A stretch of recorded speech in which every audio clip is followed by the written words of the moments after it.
might share. All right, good evening, everybody. I'd like to call the school committee meeting to order of February 11th, 2013. Hope you all got here safely and traveled through that fog and snowbanks. It's crazy. We have a full agenda ahead of us, so let's start right in. We have minutes from the budget hearing of January 24th, 2013. There are revised minutes for the meetings of January 24 and January 31 at your places tonight, in addition to what I have in the packet. What are the changes? Are they Ray will go significant? Yeah, I'll make a motion that we approve the budget meeting minutes from January 24th, 2013, and I'll go over them after I get a second. Second. So in the fifth paragraph, the committee discussed and reached a consensus on the scope of the, I asked for operating to be inserted before budget, because we really didn't get into capital at all. And then in the next paragraph just more clearly defined who Laura Marwell is, because that was not Chair. that was not indicated there. You just chair. You were chair. I just So- assumed everybody knows who Laura That's Marwell is. right. So indicated that she was the Hundreds chair of of the years from education now, subcommittee then. of the advisory committee. Very important. Okay. All in favor? Aye. All right, then we have 2.2, which is approval of the regular session minutes from January 28th, 2013. I'll make a motion that we approve the school committee minutes of the regular session, January 28th, 2013. A second? Second. Any discussion? Those are the ones that are in your packet. Yep. Those are fine. Okay. All in favor? Aye. Thank you. And then the joint meeting of January 31st, 2013. I'll make a motion that we approve the school committee minutes from the joint meeting with the Selectmen Advisory Committee of January 31st, 2013. Second. Any discussion? What's the The change? changes are, I made the motion to adjourn, not Carol, and we changed the word combined in the title to joint. That was actually a Nancy thing.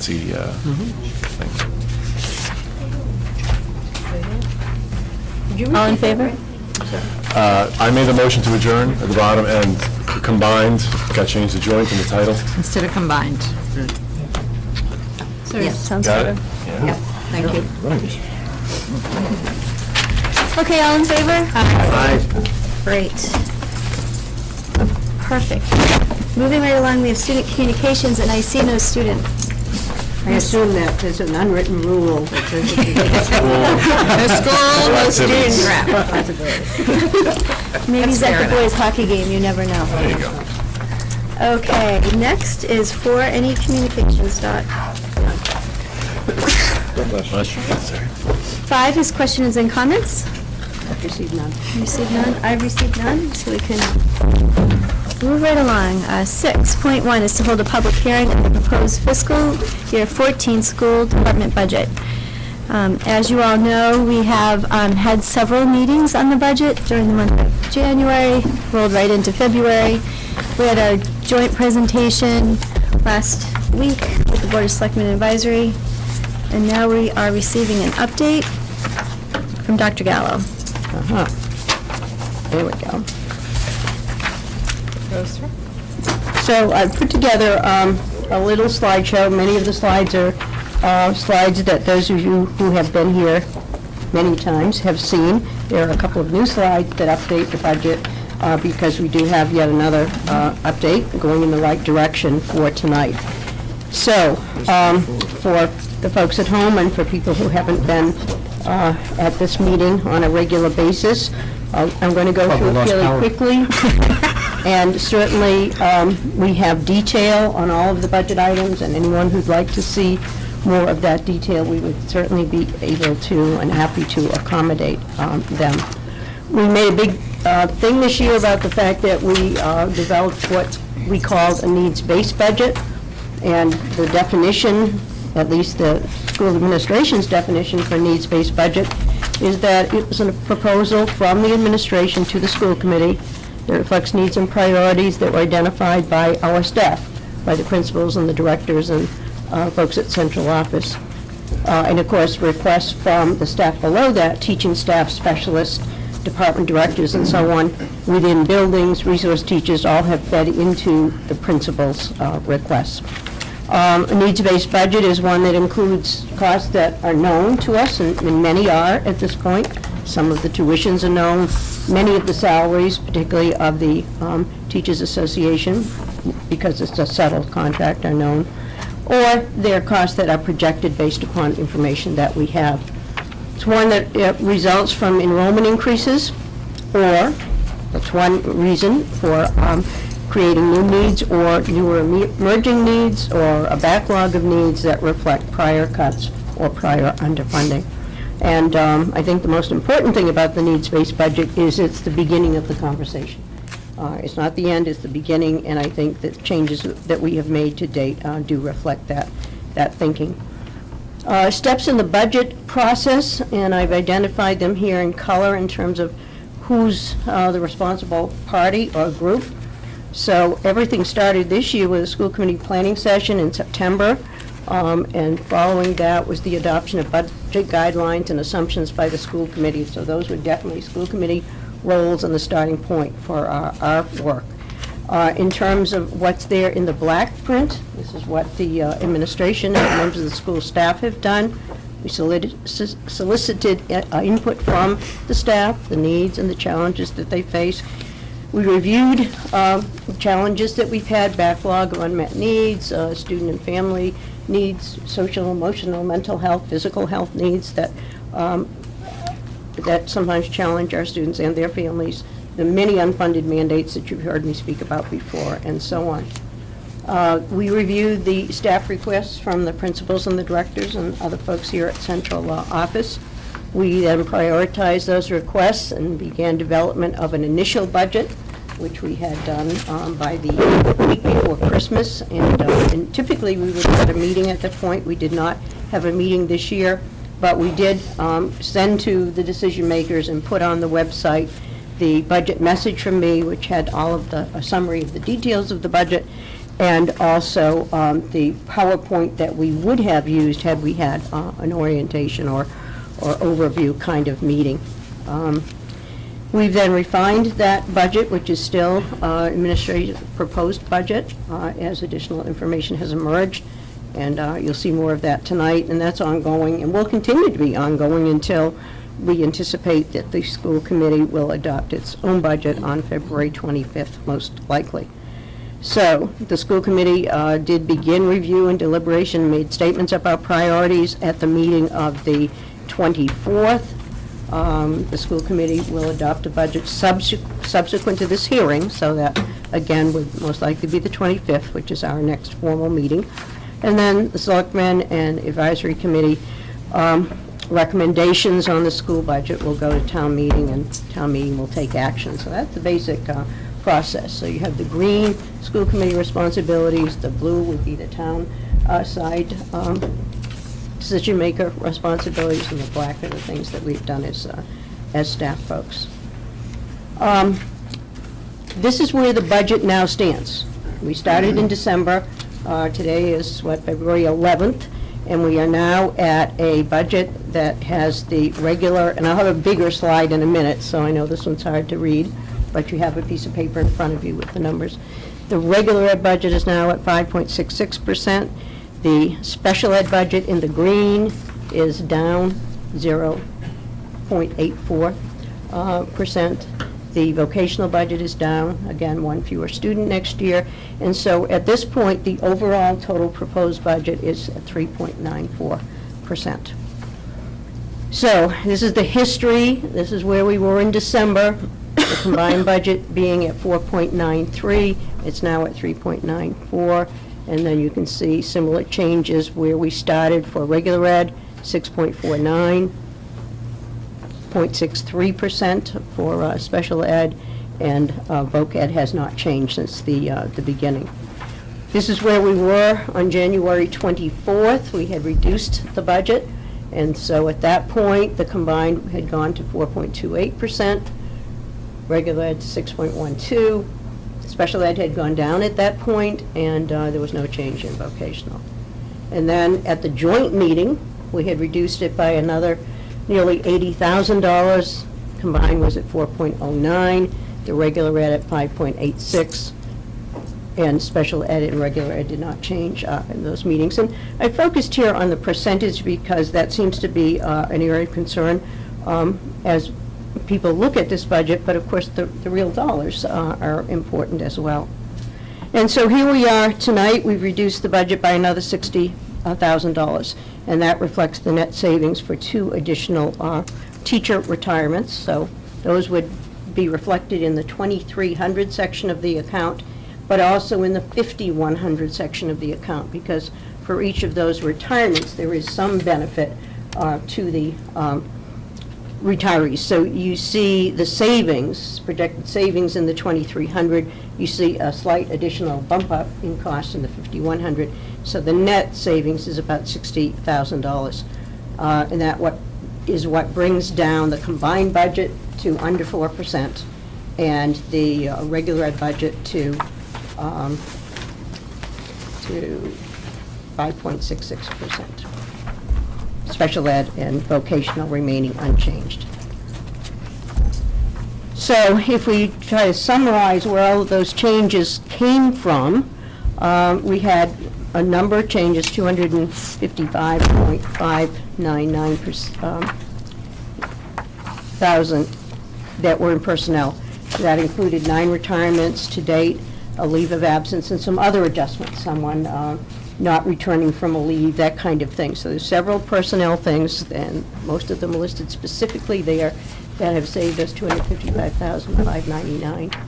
And most of the other things we've talked about in other meetings, but the bottom line is that the total net reductions, because you can see on the right that we did need to make some changes early on in the budget that reflected an increase. But the total reduced so far from December is $405,919. And I would say this is still a work in progress.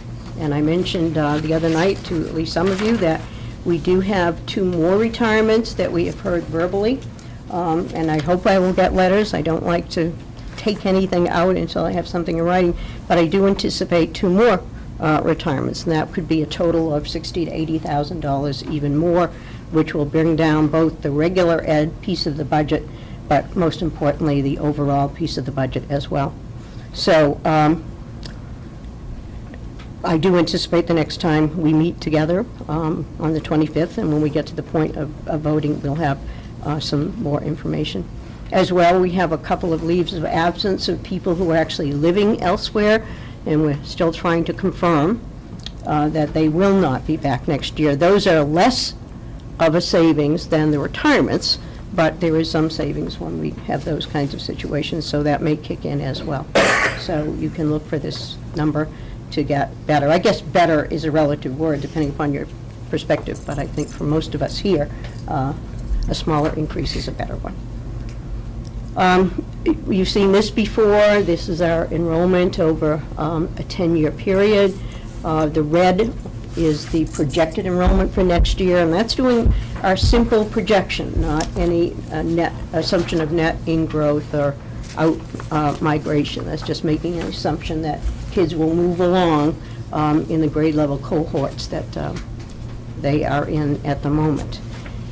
This, of course, is that graph that's going to be very important as we move forward over the next 2 years. I think we ought to take a serious look at what kind of a pattern may emerge there, and that's the bump up, of course, from K to 1 being the green parts of the bars there.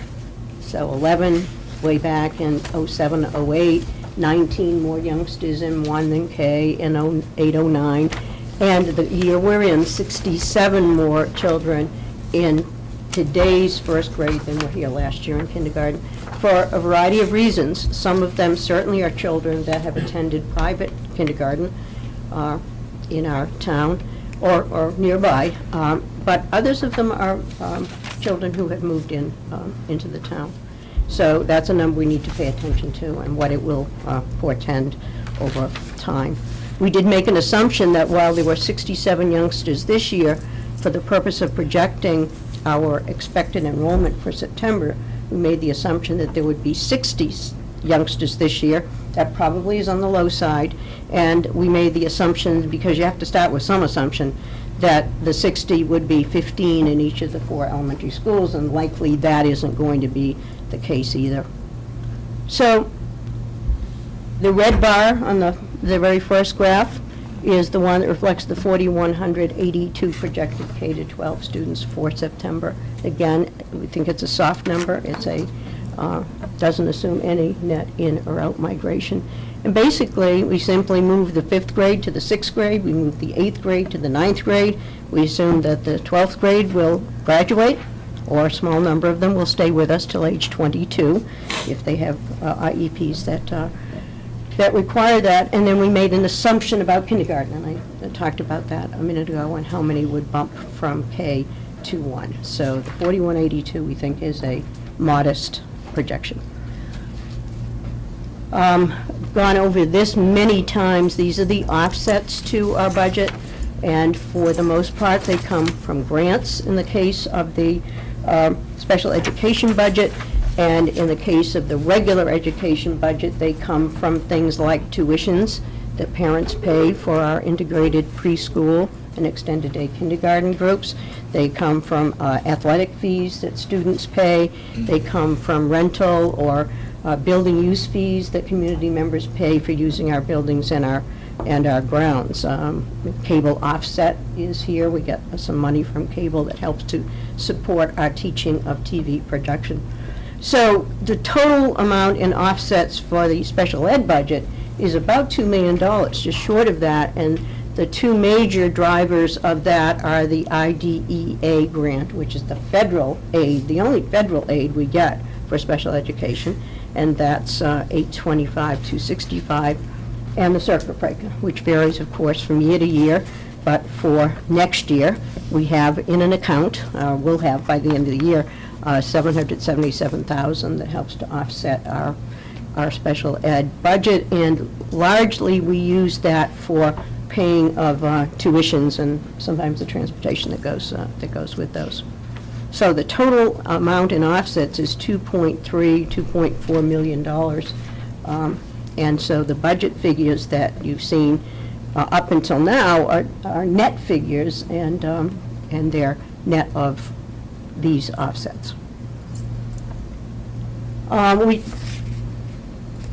are requesting here a number of what you might call new initiatives. They're positions or roles or services that we don't currently have, and we divided them into several categories. One is that those that are related to restoring positions that we need, not just because they were there before, but they provide services that we need. Many of the things in our list of services or personnel that we would like to add could be in one or more of the 4 categories here. So we've put them in the one where they most clearly could be identified. And we've talked many times, particularly as we were looking for construction money and planning money for the middle school. Middle school librarian, only half-time at the middle school. It needs to be a full-time position. All 4 elementary schools have full-time librarians. High school has 1.5 librarians. We badly need this position. We lost it a number of years ago when we were trying to reduce the budget and take advantage of attrition and avoid unemployment costs. So that's an important role. Dot, can I just interrupt you? Sure. I like to point out when you say that, this is not an additional person, correct? It's not additional That's a good point. benefits, it's not, right? It's And a in person. fact, I think I said last time that probably 4 or so of the positions that are here that are new are not new people. They're adding FTEs, adding time to existing people, but that's a very good point. This is one of those. So we would not be adding to the benefit pool here. Thank you. On the other hand, in the case of technology specialists, where we have none at the middle school, that would be a new body as well as some additional FTEs. And again, each of the 4 elementary schools has a technology specialist. The high school doesn't have a technology specialist per se. However, a technology manager is based there. A data processing person is placed there, and certainly a couple of folks in the business department and a couple of paraprofessionals are there to provide support at the middle school. We have no designated support. We have 3 middle school administrators who are all very good at technology, but that takes away from their other duties, and we badly need that, and we've been saying that for a couple of years. Our K-12 math director formally retired a couple of years ago, but continued to work for us part-time. We took the advantage of the fact that he worked part-time officially, but certainly has given us an enormous amounts of his time and talent and expertise. So we reduced, when we had to reduce FTEs and dollars, we reduced the salary there. He will not be continuing in that role with us, and we will be hiring a new math director, and that needs to be a full-time role, particularly with the demands of the Common Core curriculum and the demands of the educator evaluation process and so on. So this, again, is going to add FTEs, but not another body. There'll be one body that does what was the part-time role and this additional. 2 elementary assistant principals, we lost these at the time we were looking for an override for eSchool. One, because we were looking to add a 4th assistant, so every building would have an assistant at the time we opened East. The second was we had a retirement that year. And so again, to take advantage of attrition, we lost 2 positions. 1 retirement not filled, 1 anticipated new hire, which we also did not fill. Plymouth River, at the time we opened eSchool, we needed to cut a special education person because, again, we were not able to add special education staff to cover eSchool, and so at the time Plymouth River had the lowest special ed enrollment, and we eliminated that. So the 4 elementaries, 3 of them have 4 special educators. At eSchool, of course, our preschool program is there, so there are additional special educators to run that program, but Plymouth River has had only 3, and we need to increase that again back to 4 for the 4 elementaries. We've talked a lot about needing some more custodial maintenance support, supervisory help. We lost custodial positions in the last couple of years, and we also lost maintenance positions. And so we're trying to add back a role that at this point is not totally defined, but mainly would give us help in terms of supervisory responsibilities with respect to the custodians and maintenance support. And I know that I'll plan in the superintendent's report just to make a couple of comments about the storm and how we fared, but I can tell you that Paul Field and the other maintenance guys with their half-ton pickups were on the road most of Friday night into the early hours of the morning, all day Saturday, and again all day yesterday. Our custodians all came in yesterday, but Paul and his guys were on the road, and Paul, as we speak, is facing some surgery tomorrow morning, and still was here throughout the weekend. So we just need some additional help there. That wasn't storm-related, was it? Excuse me? No, No. it was a plan. No. And then some additional college helpers. This is, again, restoring some good service. We pay what I think is fair rate for college youngsters or kids just entering college, but they are great bang for the buck in terms of helping our custodians to get our buildings ready, and also recognizing that in the summertime, our custodial and maintenance people have vacation time as well. So we've added 3 additional college helpers there. The 25 hours a week for the high school post-secondary support center. This is to reopen a service that we had at the high school, helping youngsters to plan for whatever their post-secondary plans would entail, whether it be a job, whether it be a gap year and then school, or immediately into school. And so we need to restaff that. And we've got here, originally we said 30 hours a week. We cut that back to a 25-hour-a-week request, so 5 hours a day. And the plan there is that that can be flexible time, so that some of it might be used for evening time when students and their parents might come in and work together on Naviance, for example, with some support and helping them to use that to its greatest advantage. So in this category that we call the restoration category, the total amount of money is $492,564. Did I skip over the, I don't know. The enrollment related? Let me just look Requests. back. It seems to me, I did. Enrollment related requests, and I want to stress that as we looked at this budget, we weren't simply looking at what we need in moving from this year to next year. We were looking at how we could catch up, so to speak, at least some with respect to the things that we've lost. And so when you look at enrollment related, this isn't just for the additional number of students that we are looking at coming in September. So one elementary classroom teacher, 4.0, 7 through 12, and we always say 7 through 12 because that's when our departmentalization, if you will, begins, at grade 7, not grade 6. So 4 teachers. Now here's an area where it isn't going to be 4 people. These are going to be positions that are FTEs that are added on to existing people. So at least 2 of those 4 are pieces of people. And again, therefore not adding bodies and not adding benefits.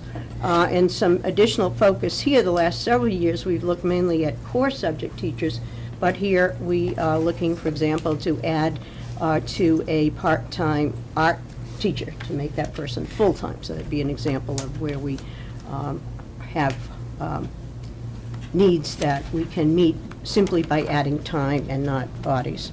Additional bus and driver. As you know, we have 19 big buses now. Our middle school requires all of them first thing in the morning, and so as that building grows, we need to add capacity, transportation capacity. I would say also that most of you understand that we're responsible for transporting students who live in Hingham to private schools in Hingham, and that had mainly been St. Paul's, Montessori, a few students to Derby, not much, and Notre Dame, although I'm not sure we transport anyone to Notre Dame, but that would be. I think we do. I think we have. Okay, and then we have 2, we have a kindergarten program that's at the community nursery school, and this year we have Su Escuela, which is the Spanish language school that has begun operating as more than simply an after-school enrichment program, an actual approved school. And we had a hand in approving that school. So we need to transport those youngsters as well. And not that it's a very large number of students, but they are from all over town.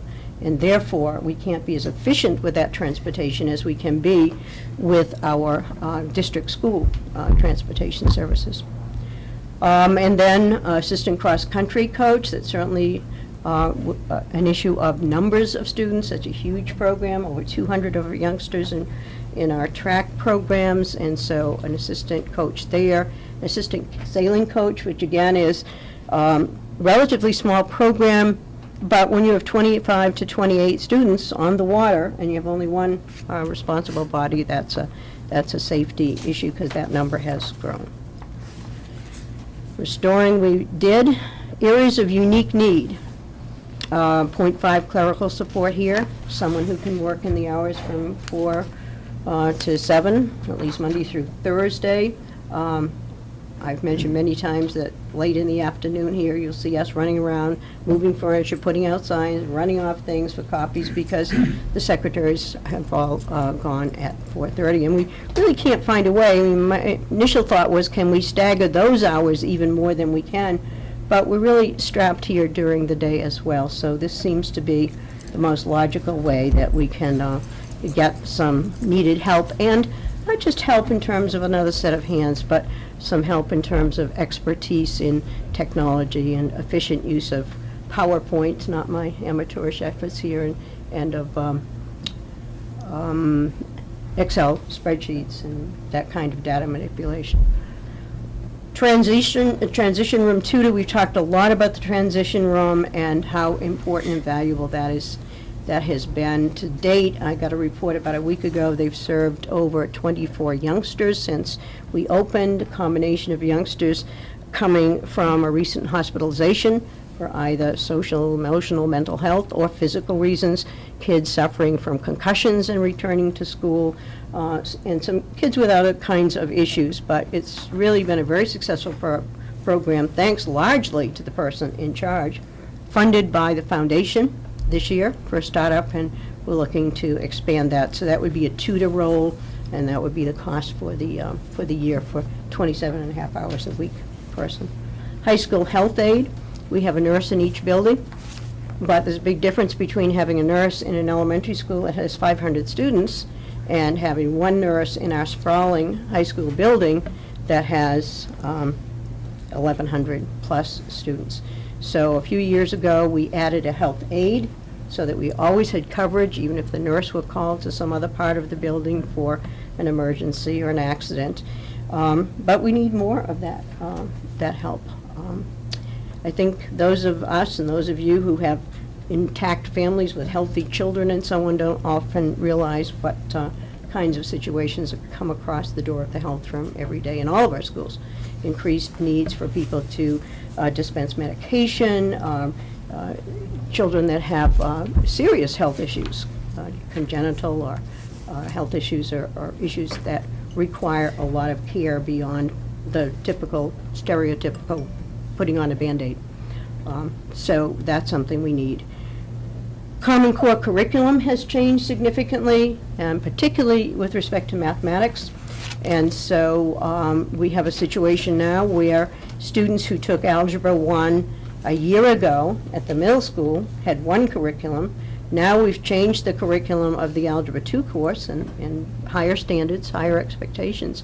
So we need to support those youngsters who are now in geometry, will be entering Algebra 2 next year with a different curriculum through no fault of their own. And so this would be some stipends for after school or before school instruction to support that transition. This is kind of a one-time thing. Once that group of kids moves through, then the new Algebra 1 course will be in line with the new Algebra 2 course, and that would go away. That's something we've actually taken out of the budget request because we think that we can fund it without putting it specifically here, but we put it in initially just to show you the variety and the range of the kinds of needs that we have. Title IX, you know that we have a resolution agreement that we signed to comply with Title IX, which is the federal mandate related to gender equity in sports. And a big part of our resolution agreement includes the need to collect data, write reports, report regularly to the Title IX folks, and that's the federal Department of Education, U.S. Department of Education, Office of Civil Rights. And so we've put some additional dollars here so that as those projects and reports are due, we have a source for Margaret's secretary to get some additional hours to take care of those things. So it's not adding permanently to her role or position, but stipends that we could pay to get the needed work done when it is needed. We have moved again to come into better compliance with Title IX. Our dance team, which was formerly a student activity rather than a sport, into the athletics department, and we've added a coach, and certainly the athletic coaching stipend is greater than the advisor stipend. So that amount of money reflects an additional coach, because that's a large number of girls who are very interested and very skilled at that particular activity. In fact, this weekend there was to be a big competition locally, but one of the many things that got canceled. So the total in that area, unique needs, $53,900,000. So And then- I'm sorry to so- interrupt, but is that That's why all right. the athletic budget, so this came out of the activities budget? It was, but in the activity budget, then the person who is the coach was really an advisor. Okay. And so the rate for an advisor is less than the rate for a coach. So this $3,000 amount reflects two things. It reflects an assistant coach, and then the bump up in the stipend for the person who is the head coach. So it's the difference. Thank you. So other initiatives, and these are important, I've said many times, because some of these are teacher-initiated. They're not top-down demands that people should create activities and clubs and curriculum and so on, but these are the result of a lot of teacher initiative and want to do things to improve our program. Global Citizenship Program is one that has had funding from the foundation, and this is a wonderful program. We have more than 60 youngsters who are looking for a certification that will go with their diploma that reflects that they've met academic standards, taken certain categories of courses, and met other expectations. In addition, there is a Global Citizenship Club for youngsters who are interested in cultural kinds of experiences but aren't either able or can't fit the diploma piece into their program. So this is exchanging Hingham funding for advisor and leaders stipends to continue that program. Freshman Advisory Program, this is something New England Association of Schools and Colleges has long pushed for everybody, that there should be advisory programs in schools that allow children to be able to identify with an adult in the school setting other than their guidance counselor to personalize the education. We have a wonderful freshman program. It's really in its second year. Teachers, again, started the program, initiated the curriculum, and it's really a wonderful curriculum. And so the group meets periodically. All of the freshmen are in smaller groups. There is a formal curriculum. They don't just get together and chat. They get together with specific goals and activities. And the $7,585 here is for stipends for those folks who up until now have been volunteers. Volunteers in running the groups, volunteers in writing the curriculum, volunteers in helping individual youngsters with issues and problems. Our language lab, we cut back on para hours in a number of areas several years ago. And in order that all of the language classes at the high school get into the lab on at least a basis of once in a cycle, and in order that individuals can get into the lab to do things like practice their speaking and listening skills, we need some more lab aid time. So this would be an additional 5 hours a week. And then, as we went through the budget request, there was no way we could add into the budget all of the requests for specialized equipment, for the number of copiers that staff would like for us to have, and for maintenance. And so we looked at those things that we weren't able to put in the budget and said, you know, $27,000 is a modest figure that represents those requests that aren't reflected elsewhere in the budget. So the total in this enhanced programs category, $43,843. So if you look at all of the things that we called newer initiatives, positions or roles or stipends or services that aren't there this year or are there, like the Global Citizenship Freshman Orientation, or are there but were funded or volunteer supported. It's a total of $921,117, and I was concerned that there was some balance among the various levels, and so this chart just shows you that looks like pretty even slices of the pie, except that in my family home years ago, the brothers always took the biggest piece of the pie, and they told us it was fair. This chart reminds me of that. But actually, the biggest piece of the pie in terms of dollars is at the elementary level. Middle school is the peach color, pink color there at $202,195. High school, even though there are a lot of things that say high school here, most of them are stipends as opposed to new positions. And so there's a lot in here for the high school, but dollar-wise, that's the smallest piece of the pie. And then the other district-wide things would be things like the bus and the driver, the custodial supervisory person, the full funding of math director, and so on. So that reassured me. I had a discussion, actually, a question the other day at our Teachers Advisory Council, which is a group with reps from every building that I meet with once a month. And so there was an elementary person who said, I was asked what concerns are in their building, who said, well, you know, it doesn't look like the elementary staff got as much in terms of personnel in particular. And so I went over the fact that we have to look back as well as looking forward. And for example, I was able to point out that every elementary school has a librarian. Well, we have a middle school, which is, twice as big as a couple of elementary schools that only has a half-time librarian. Every elementary school has a full-time tech specialist, and that isn't the case at the secondary level.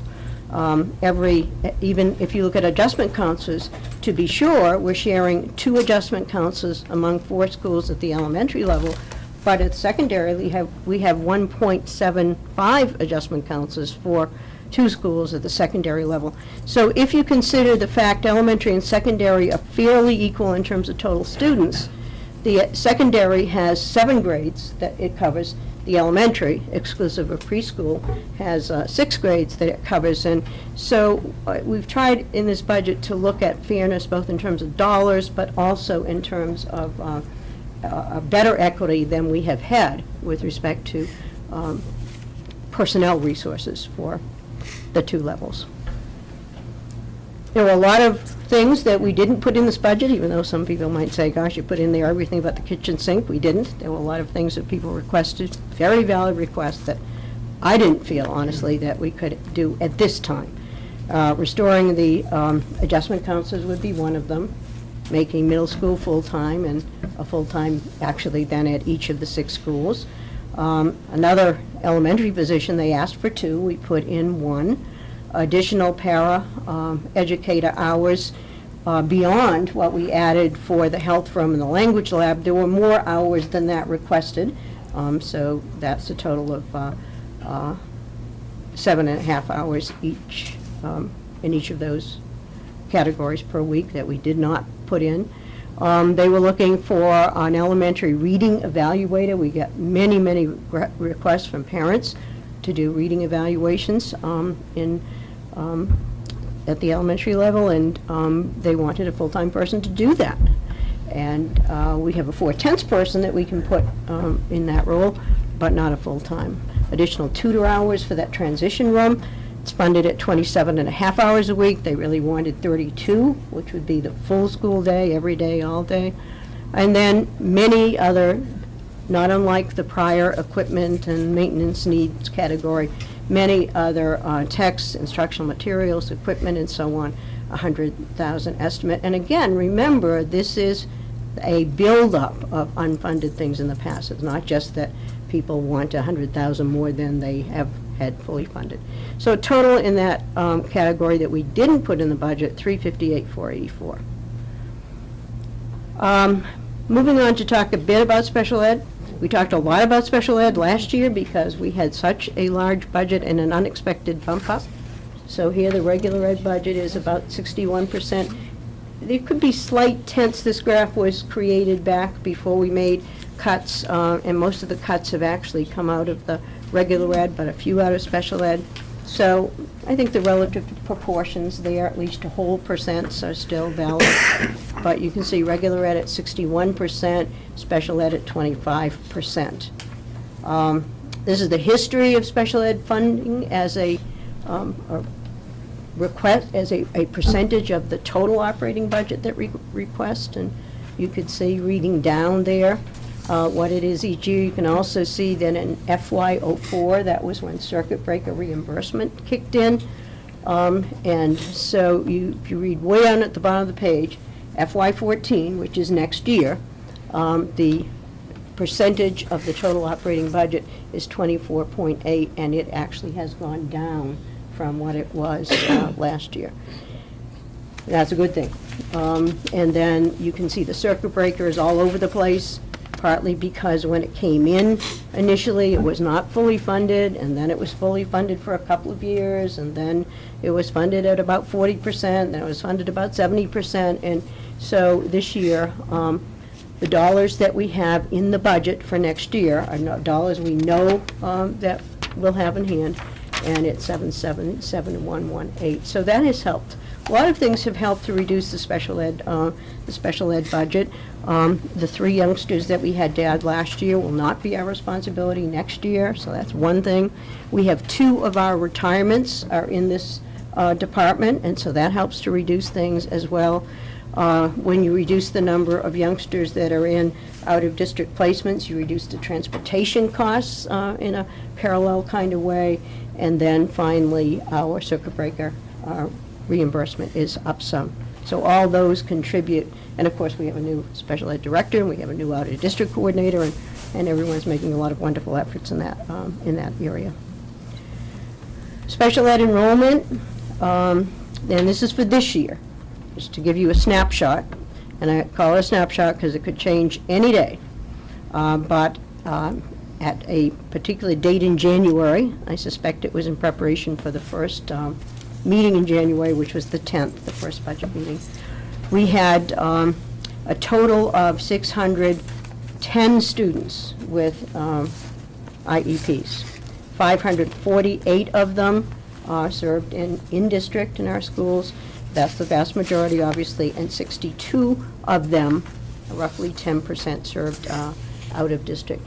The 6 there, those are youngsters that have an entitlement for special education, but that are not educated in our schools, but we put them there just to keep track of the fact that depending upon the student's needs and the parent wants, we could be responsible for services there, but we are not currently paying for an out-of-district placement, and they aren't here with us.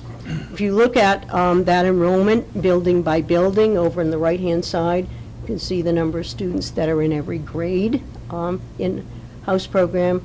We have 35 youngsters in our pre-K, but we have 68 youngsters actually attending that program, and the other 33 are children whose parents pay a tuition. Those tuition dollars are used entirely for paraeducator costs that relate to paraeducators that are in those pre-K classrooms. So the 35 are children who have IEPs. The others are typical children that we're required to provide in those classrooms. And then the others in the K-5 programs are there. Middle school, 150 youngsters with IEPs. High school, 147. And the +5 there means that there are 5 students who are past graduation age, however, will be with us until they are age 22. So we need to count them in terms of the enrollment for the building, but they are not in the 9 to 12 program. They're in a specialized transition kind of program there. So that's where we were in January, and I think it's pretty accurate. I don't think we've lost or added anyone since then. We have 62 of those youngsters, as you saw from the other slide, that right now are in out-of-district programs, and 5 of them are in other public schools that run programs that are appropriate for them. We have 36 of them that are in a collaborative program, and there are some wonderful collaborative programs around. We belong to the South Shore Education Collaborative, and 26 of our youngsters are there. The other 10 are at other collaborators in our area that have specialized programming. We have 2 youngsters in institutional setting. Typically, that would be a school like the Canton School, the Canton Hospital School. Their tuitions are not in our budget. The costs for those children come as an assessment, are taken off of the Chapter 70 money before we even see it when it comes into town. Although, if those youngsters need specialized services such as an individual paraprofessional or an individual kind of therapy, those dollars would appear in our budget. And we have some dollars exactly like that. And then youngsters in private day schools that serve children with special needs, there are 12 of those. Private residential, there are 11 of those youngsters.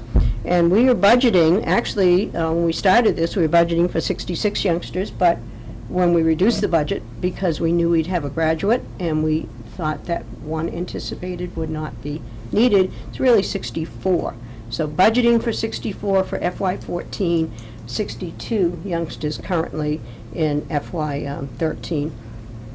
And while there's a lot of attention to the out-of-district population, I always want to say, to be very, very fair and very, very accurate, the majority of the youngsters that we have that are in an out-of-district setting are there by the mutual agreement of the team, which includes the parents and school staff, that write the IEP. Occasionally, there are differences of opinion, so there's a handful of cases where that is not a joint agreement, and we argue about some and come up with a resolution for that disagreement. But the vast majority of youngsters are there because it's the right program for them, and everyone parents and staff agree that that is the case. Out-of-district tuitions can vary a lot, so you have some samples there for the youngsters that we have and the schools that they attend. The private day schools, anything from $40,000 to $106,000. Residential, as you can imagine, would be the more costly programs, and they can vary from $69,000 or $70,000 up to $213,000, one child, 1 year.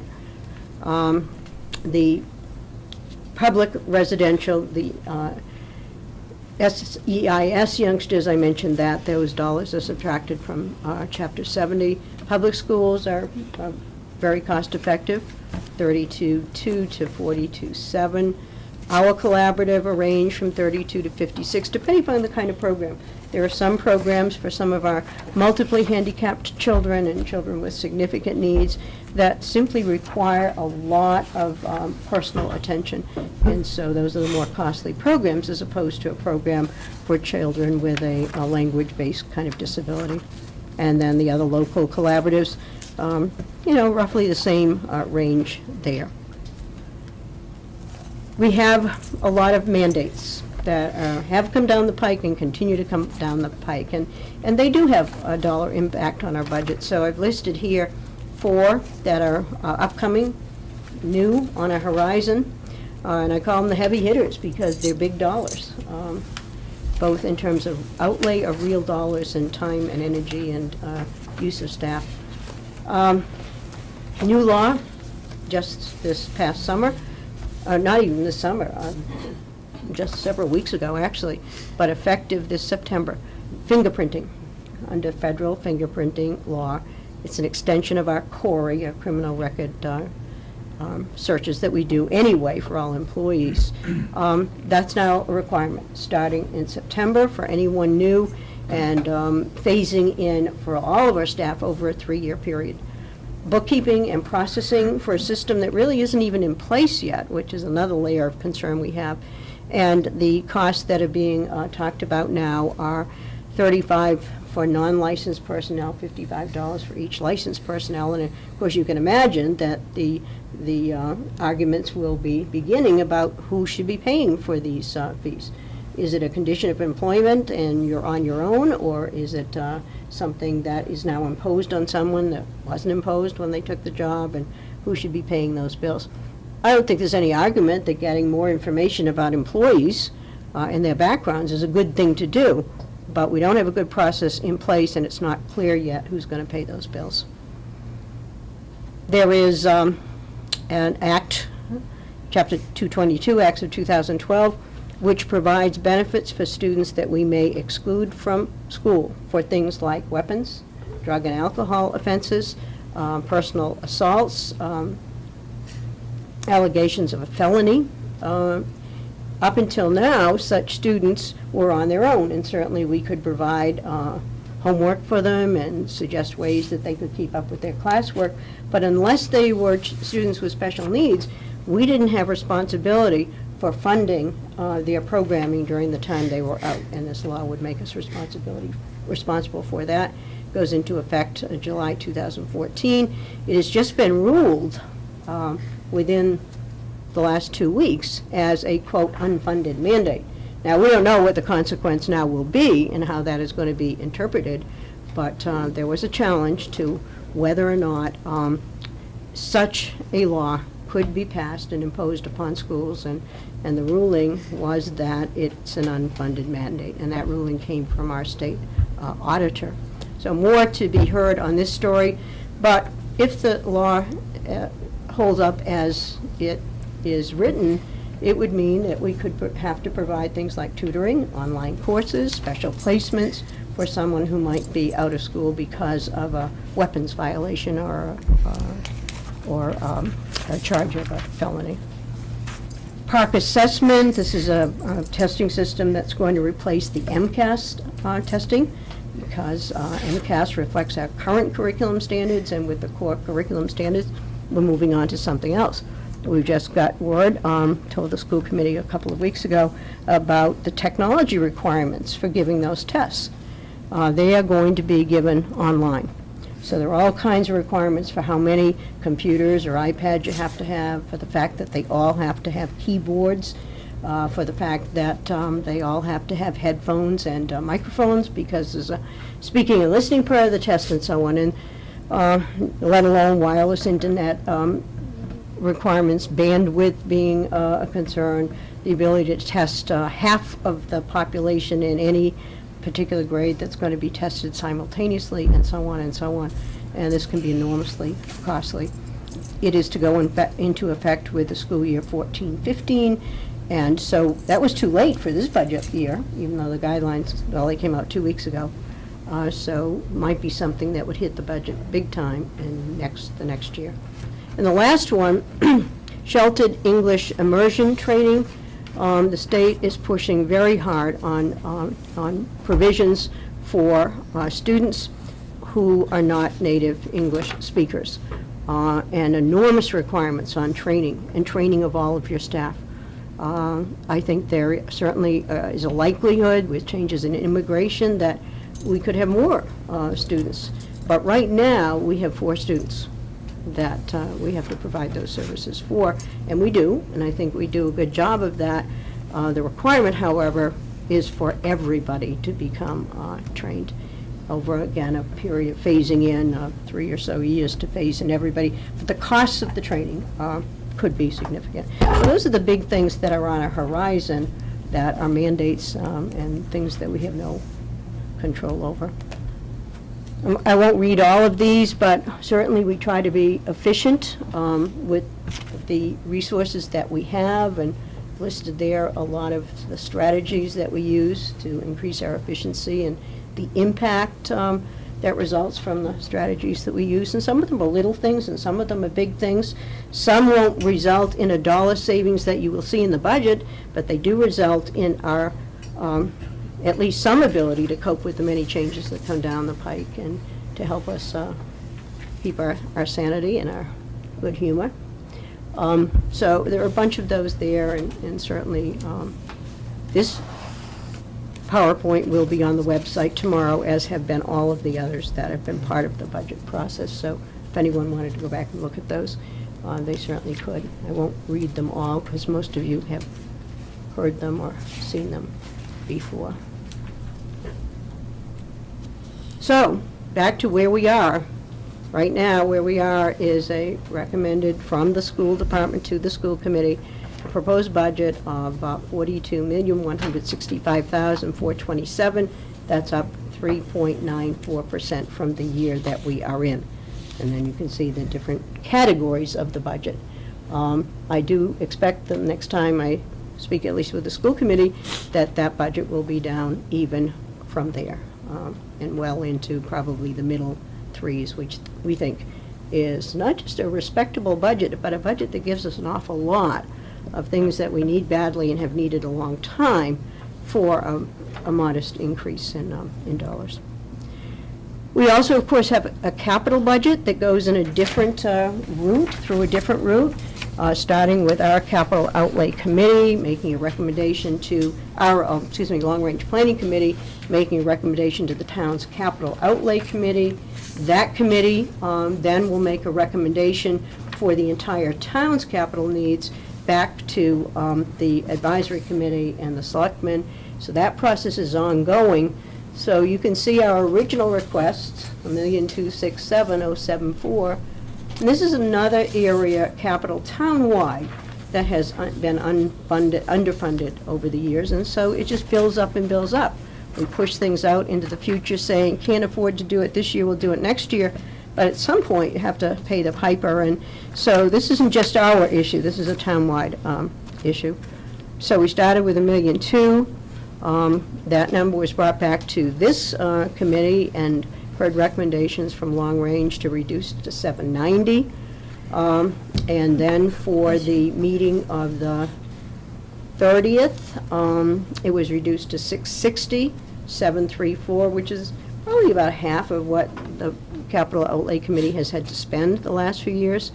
We had a meeting with Capital Outlay last week, and Tom Piles is here, who is on the advisory committee, but also on Capital Outlay.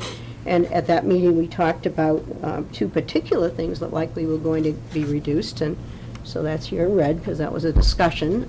There were two items. And so, you know, we're sitting now at about 5-something, and the work is continuing. Tomorrow night. Tom, could I ask you to Yeah, come? sure. Thank you. Sorry, I forgot that. I should know that. Hi, Tom Piles from the Capital Outlay Committee.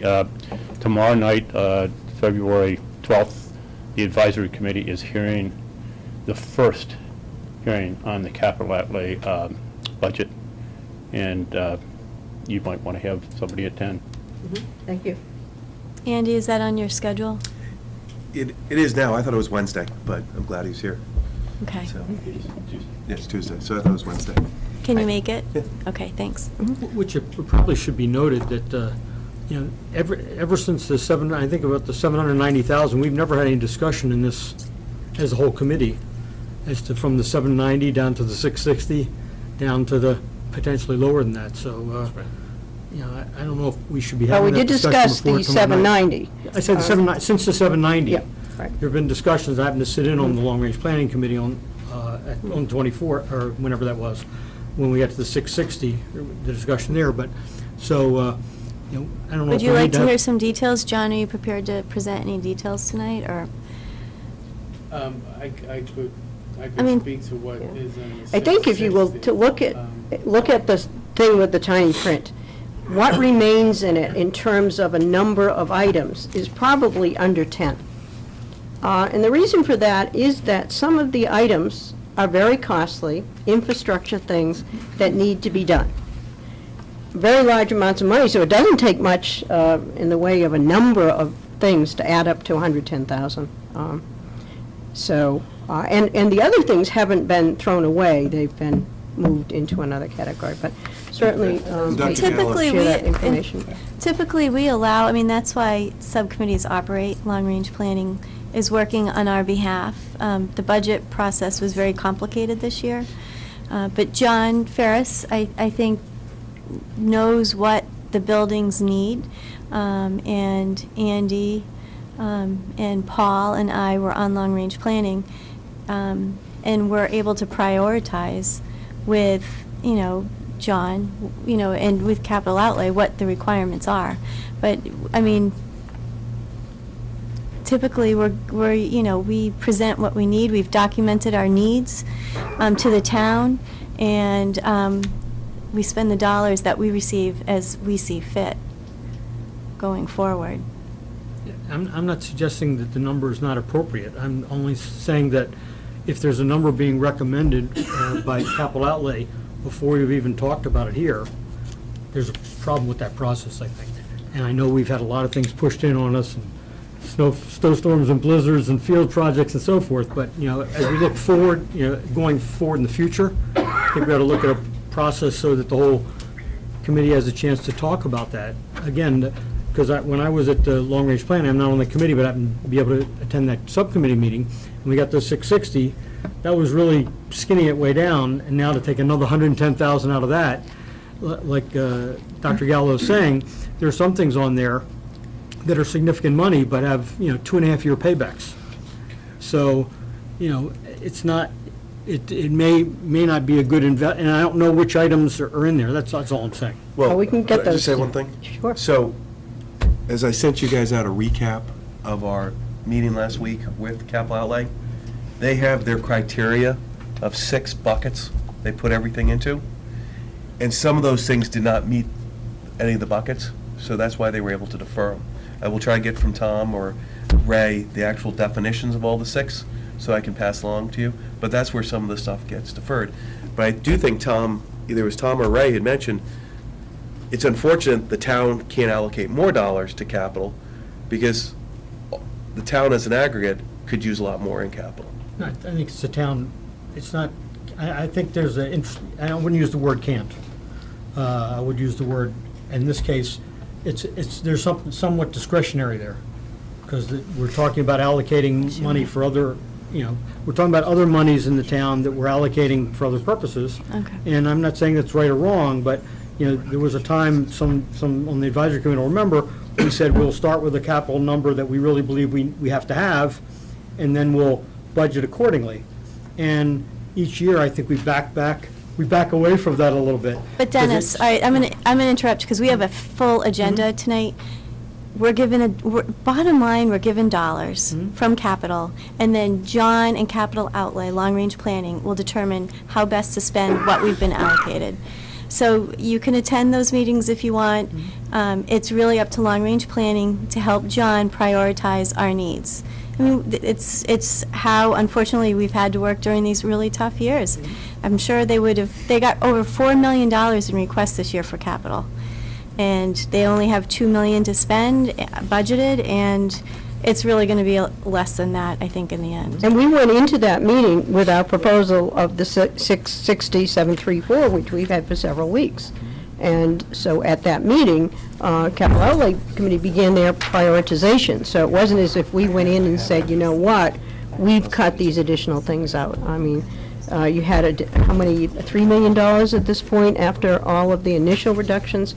Still to reduce. So we haven't, I'm sure, heard the end of that story. But I would agree, Dennis, that in a normal sequence of events, we would have had more discussion at the school committee table about capital. But you know that we have compromised lengths of meetings, whole meetings, and so on, for other good reasons.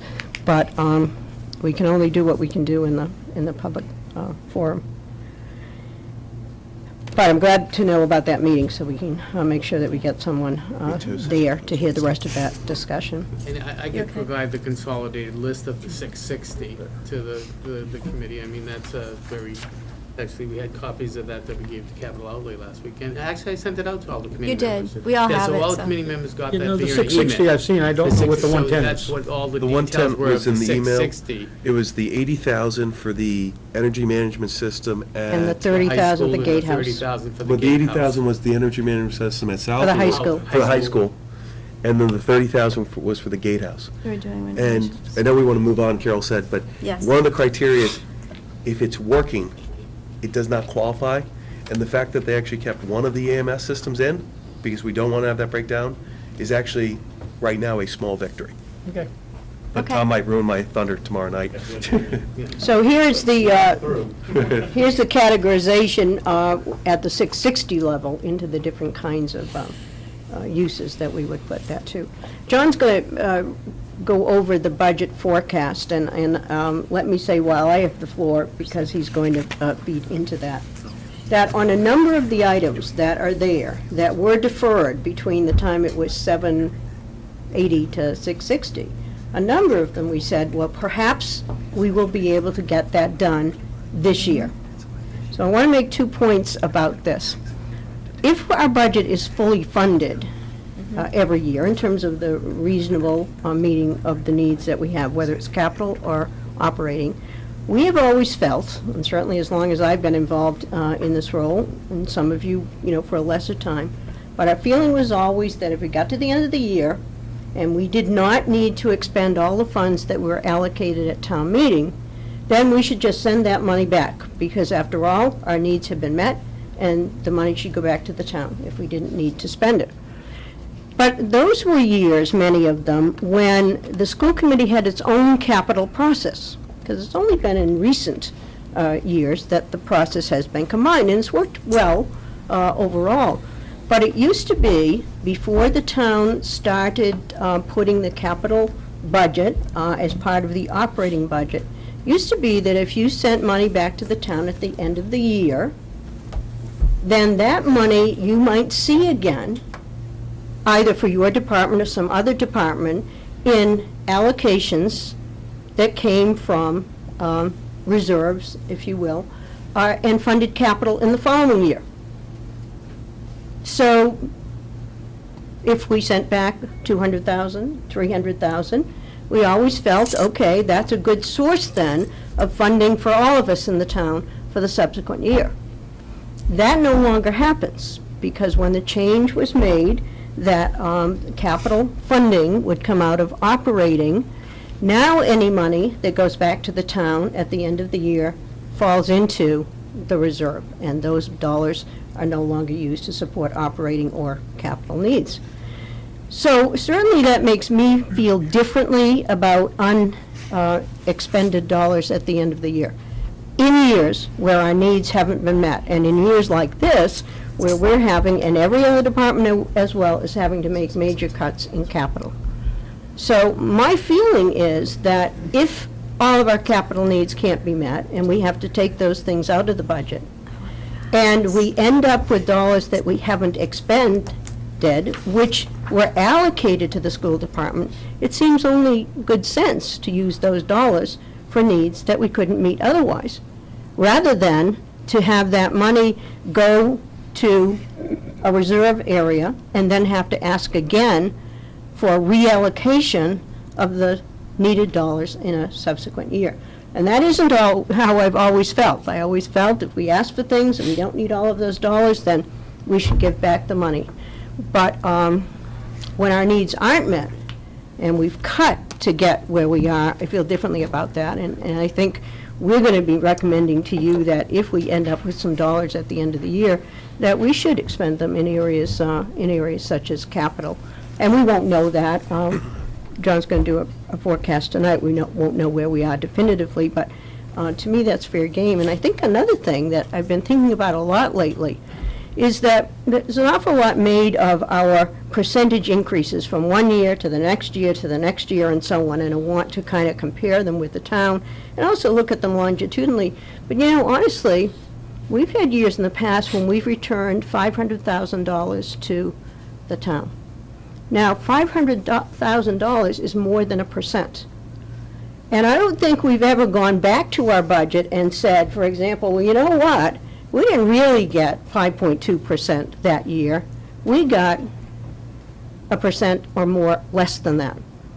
And so there's another kind of, I don't want to say unfair, because it's not as if anyone has planned to do these things. But the reality is that when we don't spend all that we've got, maybe we shouldn't be charged that on the record sheet for the future. In commercial leasing, we call that a true-up at the end of the year when you play common area expenses and you don't, you balance out at the end of the year. But just a point about that, it's a perfect example. In the fiscal 11 budget, which is the budget that was reviewed before I came on this committee, that was the year it was the $52,000 cut from level funding. And I believe that you found efficiencies and cost savings even in that year so that we still managed to return a little bit of money to the town at the end of that year when I was on the committee. And I think that speaks volumes for even in a year when we cut from level funding, not even level services, we managed you know, a department with over 600 employees and 10 buildings as efficiently as I think anyone could. Right. Thanks. So anyway, you know, your thinking evolves as systems evolve, and so we may be thinking about that differently for the future. And I'm certainly not suggesting we go back through all the budget books and change the real percent of increase that we got in terms of expended money, but it is something to think about.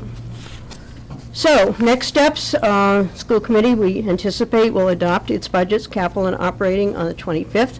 I'll come to you with whatever changes we have then, and you can make your recommendations, hopefully a consensus recommendation as to what you want to send forward. The Education Subcommittee of AdCom is recommending its budget to AdCom on February 26th, which is a Tuesday. AdCom is voting on its budgets to be recommended, all the budgets, on the 28th. We know about that date. I'm not sure, Carol, do we have a specific date for selectmen adoption of our? 28th. Is going to be on the 28th? The same night. Yeah. Okay, all right. So that's the 28th as well, and then the town meeting vote on the budgets. So that's the presentation. So I would turn it over to you. Okay. Questions, comments? I'll start with school committee first. And Paul, since I started first last time, you get to start first this time. Go the opposite end of the table. Do you have any comments or questions on this? I'm going to reserve comment at this time. I have a lot of thoughts, but I just... Okay, appreciate that. Dennis? Just really two things. Since I know the subcommittee is going to be meeting a week from tomorrow, I believe, right? So I went back to try to refresh my own memory, which is not always as sharp as it used to be, over the last few budgets, and went back that in fiscal year 10, at least according to my notes, there was a $1.5 million cut from the level services budget of the school committee. Also, when we opened up East School, the original override was going to be $2.4 million. Then we pulled out the full-day kindergarten, which took it down to $1.9 million. Then we took out $300,000 from that, which had to do with assistant principals and other things, which took it down to $1.6 million. And then I went back to my the comment. So then we took $240,000 in savings from lower than projected gasoline and health insurance costs, and added $260,000 in expanded stimulus grants, so that rather than asking for a $1.6 million override, we asked for a $1.1 million override, which is a little like using one-time funds to that aren't going to be there the next year to fund operating. So I guess the point of that is it's close to $2 million there, that and much of the $900,000 that you saw there relates to what happened during those times. So I know there's a lot of concern, rightfully so, as to whether increases are sustainable. I don't think we're going to be looking at an additional $900,000 on a regular basis, but I think it is time to look at the $2 million a year that we saved, quote unquote, over the last 4 years, and start investing some of that back to get the service level back to what I believe the town would want. So I certainly am supportive. I think it's great that we've been able to take $400,000 out of that number, and if there's more there, that's wonderful. It's not what you're saying, Dennis. Did you want to thank me? Thank you, Dennis. Good points. Another one of your meetings. Ed? My concern continues to be the first grade cohort at South Elementary, and I am hoping that we can see our way to have 2 elementary FTEs rather than just 1. So you're adding to the budget? I guess I am. Okay, there you go. Andy? I am. There you go. No new comments, just continue the thought that I would like to see more resources spent at the high school, in particular with the guidance department. And I'm disappointed that was not a top priority. Well, I think it was in terms of transition room, freshman advisory, and the career center, so we tried to attack it not by adding a counseling coach. But on the 96, 97% of our kids go into 4-year colleges from that point of view. So noted. Carol? I don't really have much to add from what I said last time. I agree with Dennis's analysis, and I do think the town is looking for us to get us back to where we should be. Great. Ray? I'm just appreciative of the time that our central office has spent on this budget. You know, people look at it and they see it as maybe a moving target, and to some extent it is, because a lot of these numbers are fluid, particularly when there are retirements coming in, and I guess I'm appreciative of the retirements coming in a timely fashion, because the number is going, I think, in a good direction that gives us the ability to work more freely with it, so I appreciate that. I think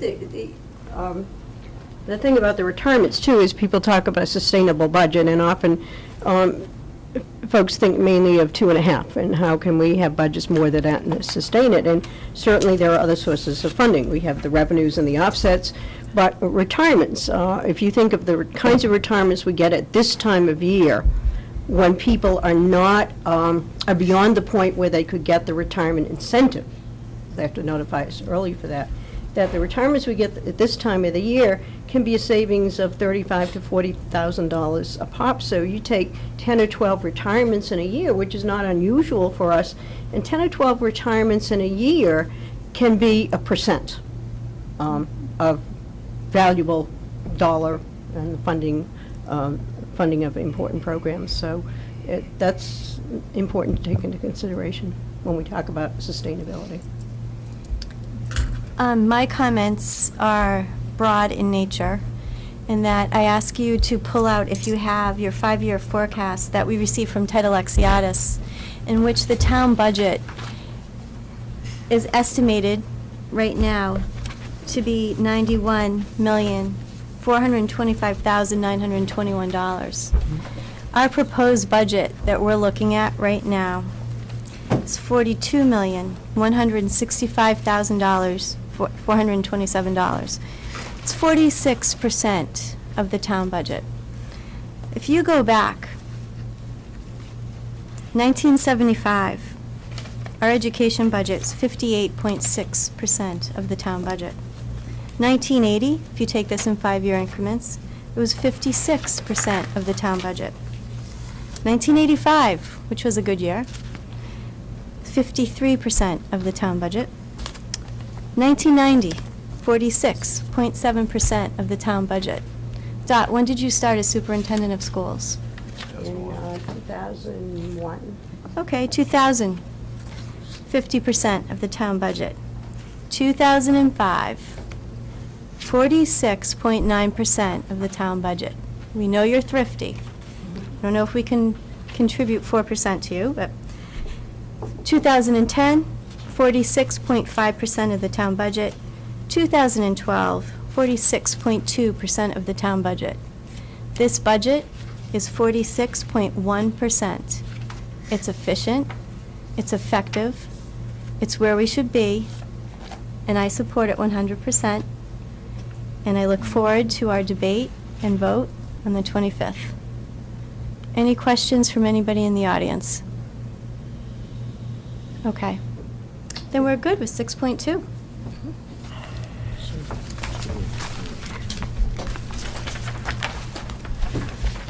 That was 6.1.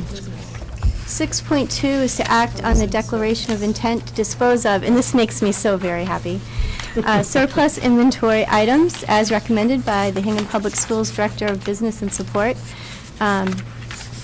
For those of you who went on the field trip with us and saw the We call it junk. Junk? Okay, I was trying to be more polite. It was about- frightening. It's not your grandmother's attic, that's for sure. For sure. You don't know my grandmother. So let's hear about this. I think this is a wonderful Well, item. as you're aware, we've been trying to inventory that, that place, and most of you would go in there and say, oh my God, but really, if you'd seen it before we started categorizing it. But our goal for a long time has been to get a good enough inventory that we could bring it to you to declare it as surplus and then dispose of it. And there are specific ways in which you have to dispose of it. You have to advertise it, and we're thinking of a couple of things beyond the advertising of a possibility of making it known to the public and an opportunity for local residents to come in and perhaps have their dibs, and perhaps a more formal contracted, if you will, auction. And most of it will likely be scrap value as opposed to real value to citizens, although certainly some people would like to have a desk that looks like the one that they sat in. So this is the inventory. It's all now at Building 12 except for the vehicles. There are some vehicles, and they tend to be out, well, they are outside the back of the bus garage there. And you can see the vintage of some of those vehicles going back to 1964. I happen to know there's an individual in town who is dying to have that tractor. He would do anything to have that tractor because his grandfather, who was a custodian once at the high school, drove that tractor. Price just went up. Price just went up. So anyway, there are a couple of steps here, and one is that you need to declare this material surplus to our needs. And then John will put together a series of plans, because not all of this would be disposed of in the same way, but we need to have a declared surplus. So John has prepared there a sample motion that would allow that step, and then once he comes up with the particular strategies for how we're going to proceed, we'll keep you posted as to what they will be. His recommendation also is that those dollars, since these are materials that were purchased by the school department but with town funds, that those dollars go back to the general fund, and that in fact may be law. We can verify that if anyone had a question. But John, by the way, went to check in on the conservation Oh, good. Do you want me to make a motion, Carol? meeting. Sure, there's a motion there. Go ahead, Carol. One question, does John have any sense of what this is worth? Well, he does believe that because metal at this point is particularly important, that many of these items may be of interest to dealers just for their scrap value in terms of metal. But no, I don't think we have a, some of the things like plastic back chairs and so on, they're going to have little value, although some of them may have metal frames, but we do believe that a lot of this stuff, because of the metal, even the cars, will have surprising scrap value. Okay, thank you. I'll make the motion. Okay, go ahead. I move to declare surplus equipment, furniture, and fixtures as detailed on the enclosed surplus inventory Building 12 list and other contents of Building 12 as of February 11th, Assume it's 2013. Oh, Not they were there in 12 too, but it does mean as of 2013. Thank you. February 11th, 2013, not specifically listed, but that of no use to Hingham Public Schools, and equipment listed on the enclosed surplus vehicle list, and to authorize the Director of Business and Support Services, John Ferris, to dispose of such equipment to the highest bidder and such equipment and vehicles, to the highest bidder in part or in whole through auction, sealed bids, or other means in accordance with Massachusetts procurement laws. The funds received in excess of the cost of disposal, which may include advertisement, commission for online auctions, additional hourly wages for personnel managing the disposal process, and other costs associated with disposal, shall be deposited into the general fund. I'll second that. Can I just say one thing before we vote? Sure. I think it's John Ferris and Paul Fields did a great job organizing all this stuff, because when we took the tour, it took them many man-hours to get this all in a format that we have, so I greatly appreciate him doing that. And everyone who did go on the tour did see this stuff, and they saw the condition, so I think this is a great thing for us to declare surplus and move on with. Okay. Any other discussion? The only question is what Dr. Gallo alluded to, which is, if we, given we just heard about capital, if it's not required by law to go in the general fund, it would be nice to use to replace some of this. I can check on that, Dennis. To replace some of the, so I don't know if we have to change the motion to do that. I'm pretty sure. I think it is required. I'm pretty sure it's required, but you kept it general, It could be so general general fund, fund, it yeah. doesn't say town general fund Okay. in the motion. If Okay. you, right, you didn't say town general. I did fund. not say the You word. did So not. it It says says general Yeah, fund. that is Yeah. not in the motion. All in favor? Aye.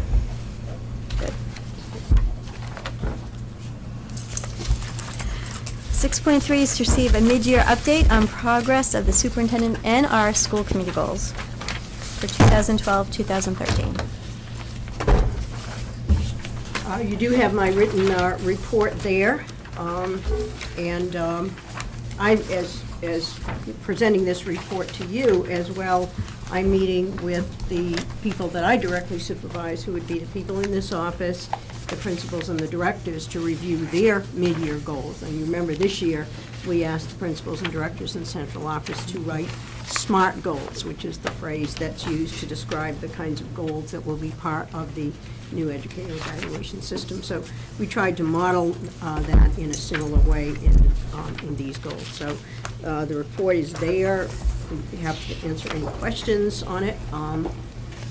It is a mid-year report. I'm happy to say we've made some progress, taken some steps on all of the items. I think that given the other things that have been on our plate since fall and continuing, we perhaps haven't made as much progress in some of them as we would have liked, but we have made some steps on each one of these action steps. Okay. Any comments or questions from school committee? Dennis? Just, I have a number of comments that I'll make in writing, and if you want, I can just CC everybody about certain things. But the one thing I did want to talk about publicly was on the first technology goal, where it talks about the technology plan that we discussed. I just had a couple long plane rides and got through a book called One World Schoolhouse by Salman Khan. You may be familiar with from Khan Academy. Yep. It's really a great book, and I'm not here to give you a book report on it, but What's it called? It's One called the World? One World Schoolhouse, Education Reimagined.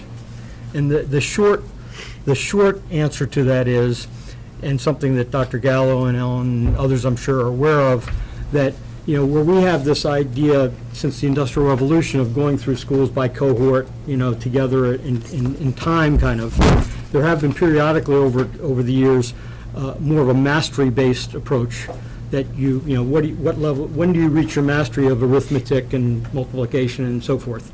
And what he basically argues is that with technology, we can move to a more mastery-based system so that kids can learn more at their own speed and turn the whole thing on its head, where basically the homework, the lectures you would see online that you get in school, and the homework you would do in school, where the teacher can be there to help you and your peers can be there to help you and so forth. So they're actually piloting the program in a number of schools, have started to pilot it, most of them around California, with some interesting results. And I would be really excited to, not to discuss today, but to see if that's something we could move toward as if our educators believe there's some merit to it, perhaps piloting a program of that sort where we could use technology to really change the paradigm, all those kinds of things. I don't have time tonight to discuss all that, but I would like, it would be, I think, interesting to discuss that, especially if the people in the school committee, once they've read the book. It's not a hard read, because it's really interesting to say how can you use technology to make teachers give them more satisfaction, help kids progress at their own speed and whatever. And I think it's something the teachers really would like to do, and we can use that. That'd be great. Okay. Yeah. So The noted. typical jargon is flipped instruction. Yeah. Is the model. Mm-hmm. Okay.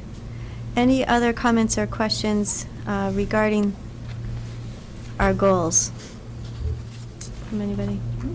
Okay. Comments or questions? I don't know if you guys have them. All right. Thank you. It has been a very busy year. Has been.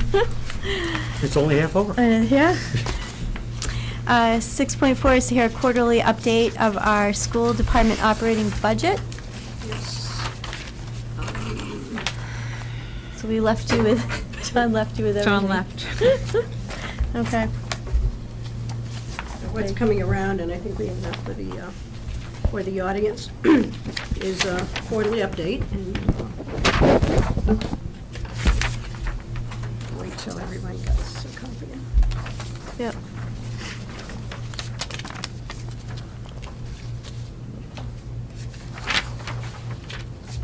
Mr. Pass.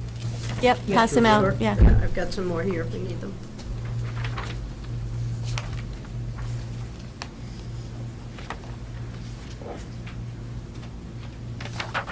Okay, so John is forecasting as of January 15th, positive variance of 235,749.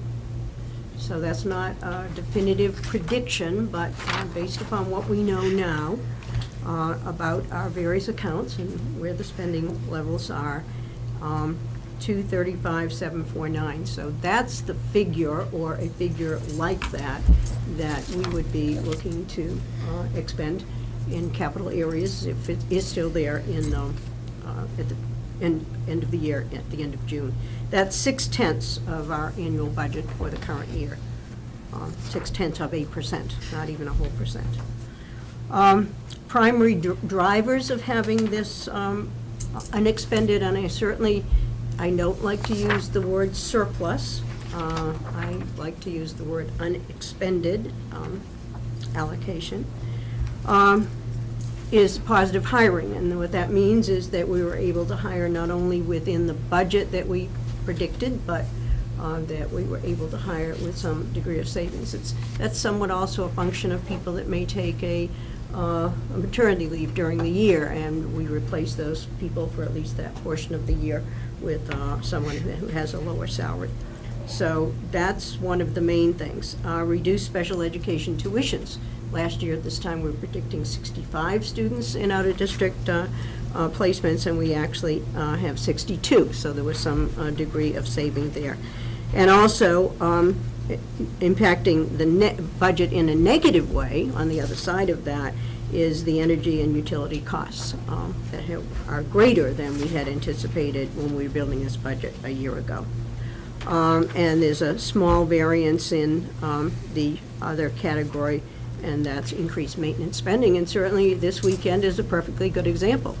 And net expenses, largely overtime, but also comment at the end of the meeting that we did hire a crew of folks to help us remove some snow from the middle school roof today. And so there are expenditures like that that just come along unexpectedly, and that has happened this year in a couple of ways.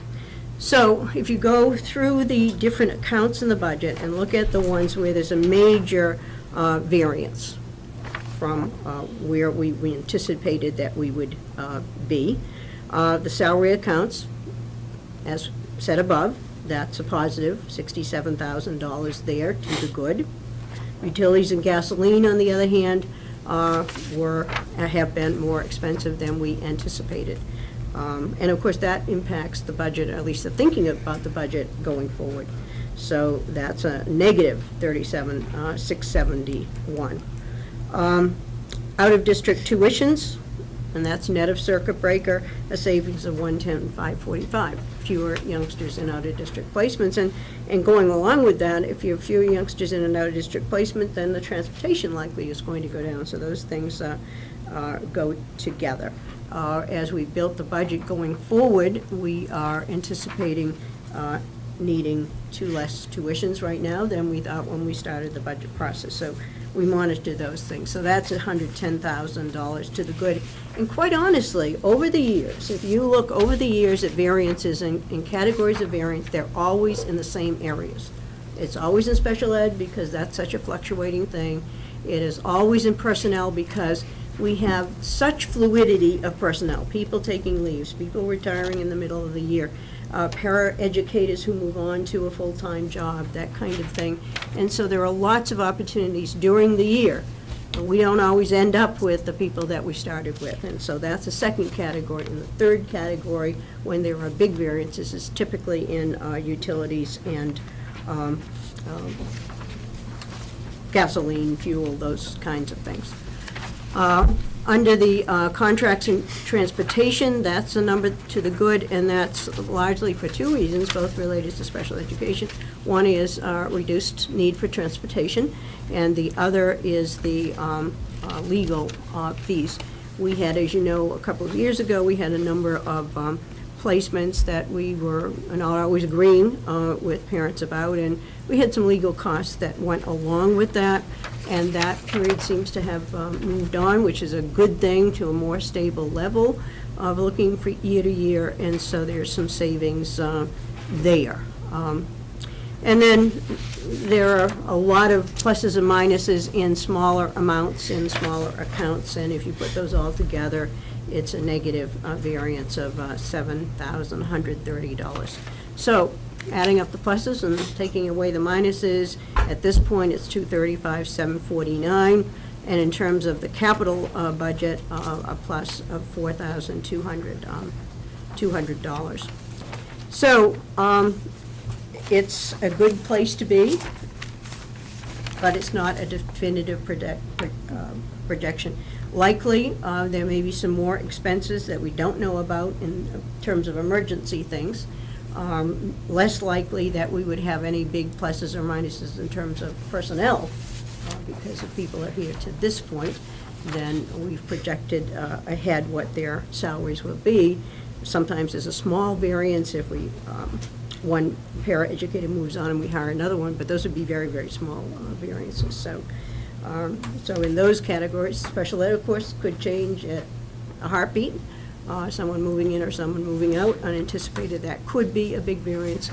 And the rest of the winter will be important in looking at the use of heating fuel in particular, and any other weather-related events. So it's a good report to have at this point in the year. We're comfortable that we're going to finish in the black, bearing some real unforeseen crisis.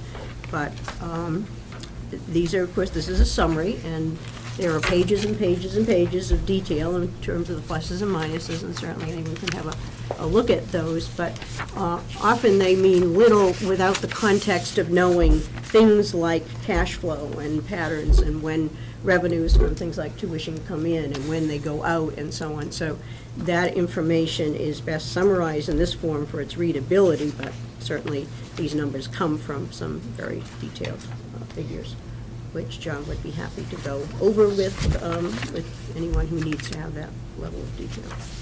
Okay, thank you for that update. It's always amazing to me how close we come in and what a great job the office does in managing such a large budget. Any comments or questions from the committee on this?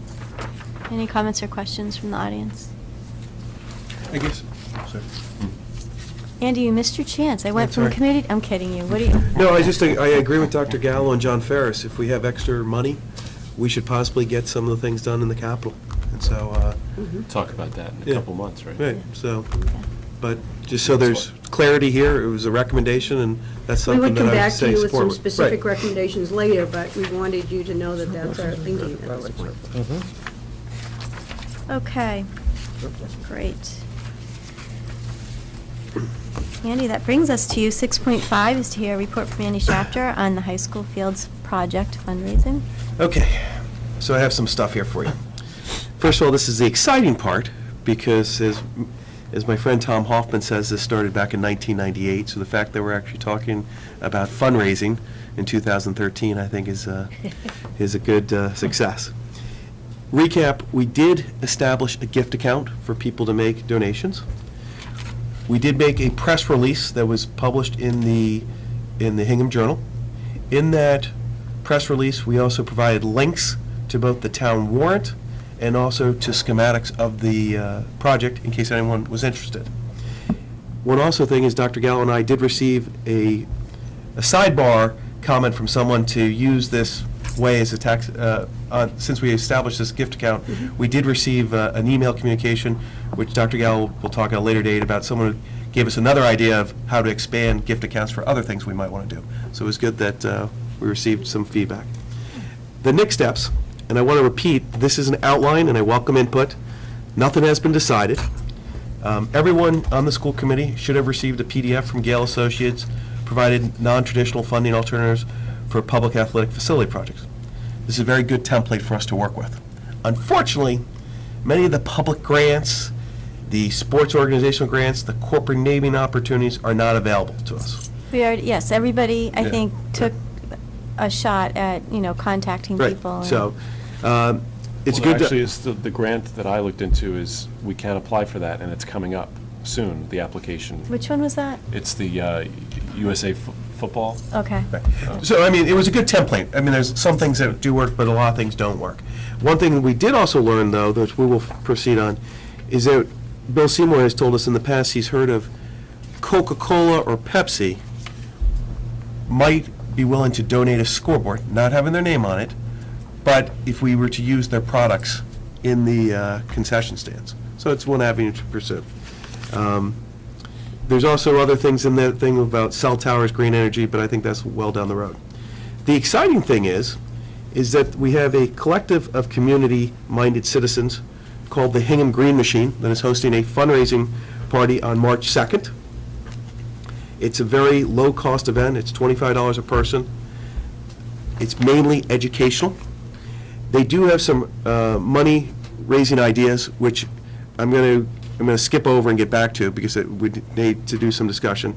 But so it's two-part. First, they're going to do a lot of education, and then they're also looking for raising money opportunities. One of my next steps is, after we've established this gift account, and you saw in the PDF I handed you out, is basically create a steering committee. And on the steering committee, you need people who are going to be involved in fundraising, communications, policy. Also, we need to come up with some guiding principles. And some of the guiding principles would be, is we want to have a wide net. We want to have as many various people in Hingham represented, whether it's the Hingham High School Sports Booster, Youth Sports, Hingham Sports Partnership, the Lions, Rotary, PTO, and also ask each elected board if they want a rep. So we'd like to have a wide net of people. One thing also in a guiding principle that we'd like to possibly have, or we would want to have, is accurate communication to the community. Is this you? Who's the we? Well, this is, I've already started to talk to people, and anyone, so what I was going to do is now do a second, like, newsletter, or a second, press release, asking people anyone who'd like to participate would be. People have already approached me. I mean, obviously, the people at the Hingham Green Machine are very much involved in the fundraising. And this is something that, just so everyone has an opportunity to be involved. And then, so this is just again, nothing has been decided. This is just formulated. So this is more of a report back to you guys. Because we decide. Yeah, well, Okay. I mean, Or right, is this I mean, not, I'm a, just or is this not a asking. school committee thing? It's just a community group that you're talking about? Yeah, I'm just like talking about a community group to help. I think the main thing here that we want to do with when it comes to the fundraising is that you want to have this wide net. You want people to feel like they're involved. I'm sorry, I thought, maybe I don't understand. I thought you were coordinating with Hingham Sports Partnership. I'm coordinating with Hingham Sports Partnership. I'm coordinating with all these people. But I've only reached out to X number, so now I'm going to I would like to write a press release like we did with the gift account. Yeah. To then let more people know if they want to be more involved, they can. But yes, we have, that ball has already started where we are reaching out to all these other groups. Okay. Okay? So that's the key thing there. I lost my thought here. Timeline, one thing about fundraising on the timeline is that there has been discussion that we might be able to create a pledge mechanism, because what I've heard from other people is that this project might not be bonded till a year from now. So Ted has made reference to some people that we might be able to let people pledge money over a year, which would be good. So I think that's a great thing. So going back to the Green Machine Party, they would like to do, a lot of it's going to be education. They would like to raise money. They have a lot of good ideas. One is, I mean, you can do unit pavers, you can do a donor recognition wall, circle, flagpole. You can also possibly do seat back sales or possibly naming seats. There's also talk about Donating seats, Andy, right? Donating. Yeah, well, that's the whole thing about which I'd like clarification of, is that when you do like donate because under, Aren't you on policy? yeah, so on Okay. policy, this would be an amenity. So when Would you be say a feature. feature, so when you say that donating seats, would we be allowed to put like a little, Seat donated by Andy Shafter. yes, Yes. okay, But- yes, Like a plaque, Right. little Yeah. plaque. right. So, and would that be allowed to go on the seat, or what would you? Under the current town bylaw, yes, that would be a feature. Right. That could be named by this school committee. Right, so that is what the Hingham Green Machine would like to do under their party, is to have an educational part and then be able to get people interested in donating seats. Okay. And the thing that It should be akin to a bench, which was also specifically mentioned under features, is that benches could be donated. Right. That was, Right, but I it remember couldn't be, that. this is Andy's seat and only Right. Andy can. No, no, sit. no, Right, no, right. no, no, That's no. correct. I think it's better. It's not like the old ship church when you would have your little All in the pew wording. and nobody could sit in there back in the 1600s. Right, so that is something that they were looking forward to. I'd like consensus if that's good to move forward with, because if you think about that, I guess what I'd like to know is what people would think would be the good price for it. Because if this is something that goes into, there's two ways you have to look at this. One is a one-time fund, or is a recurring revenue. Like, is this something that you want to do every year No. to get, or do you want to do it as a Yeah. one-time fund? Paul, you have a comment? I should maybe ask Andy if he knows, or anybody, the Green Machine or the Green Team, you said there's a dual purpose to this fundraiser, and I just want to make sure I understand, because I did get the email, and it's for educational purposes in general and fundraising for the project? So when I say educational purposes, it's to make sure people are aware of what the scope of the project is, Right. to educate them on the project, and to also build some enthusiasm about the project. So maybe educational's. No, it's okay, I just want to Yeah. know what it is, I was making sure I understood it. Yeah, because there's a lot of, if you think about, this project's been talked about so long, and then you read in the paper about all the different boards that we've already gone through, this is really just a summary of where we are, what it's going to look like, and now people know exactly what's required, because hopefully sooner than later, we're going to be going to town meeting. It's going to get approved by it's going to go to a town meeting for a vote. You know, I get that. I guess the only, I was just more curiosity, because I wasn't sure, is the fundraising part of it, just so I know, because I was sent an email, and it sounds like a great event, and I'm looking forward to it. I want to make sure everybody understands it. So is it actually, the money they generate from this fundraiser, is it going towards anything particular with the project, or is it just kind of tangentially? So the cost to attend the party Right.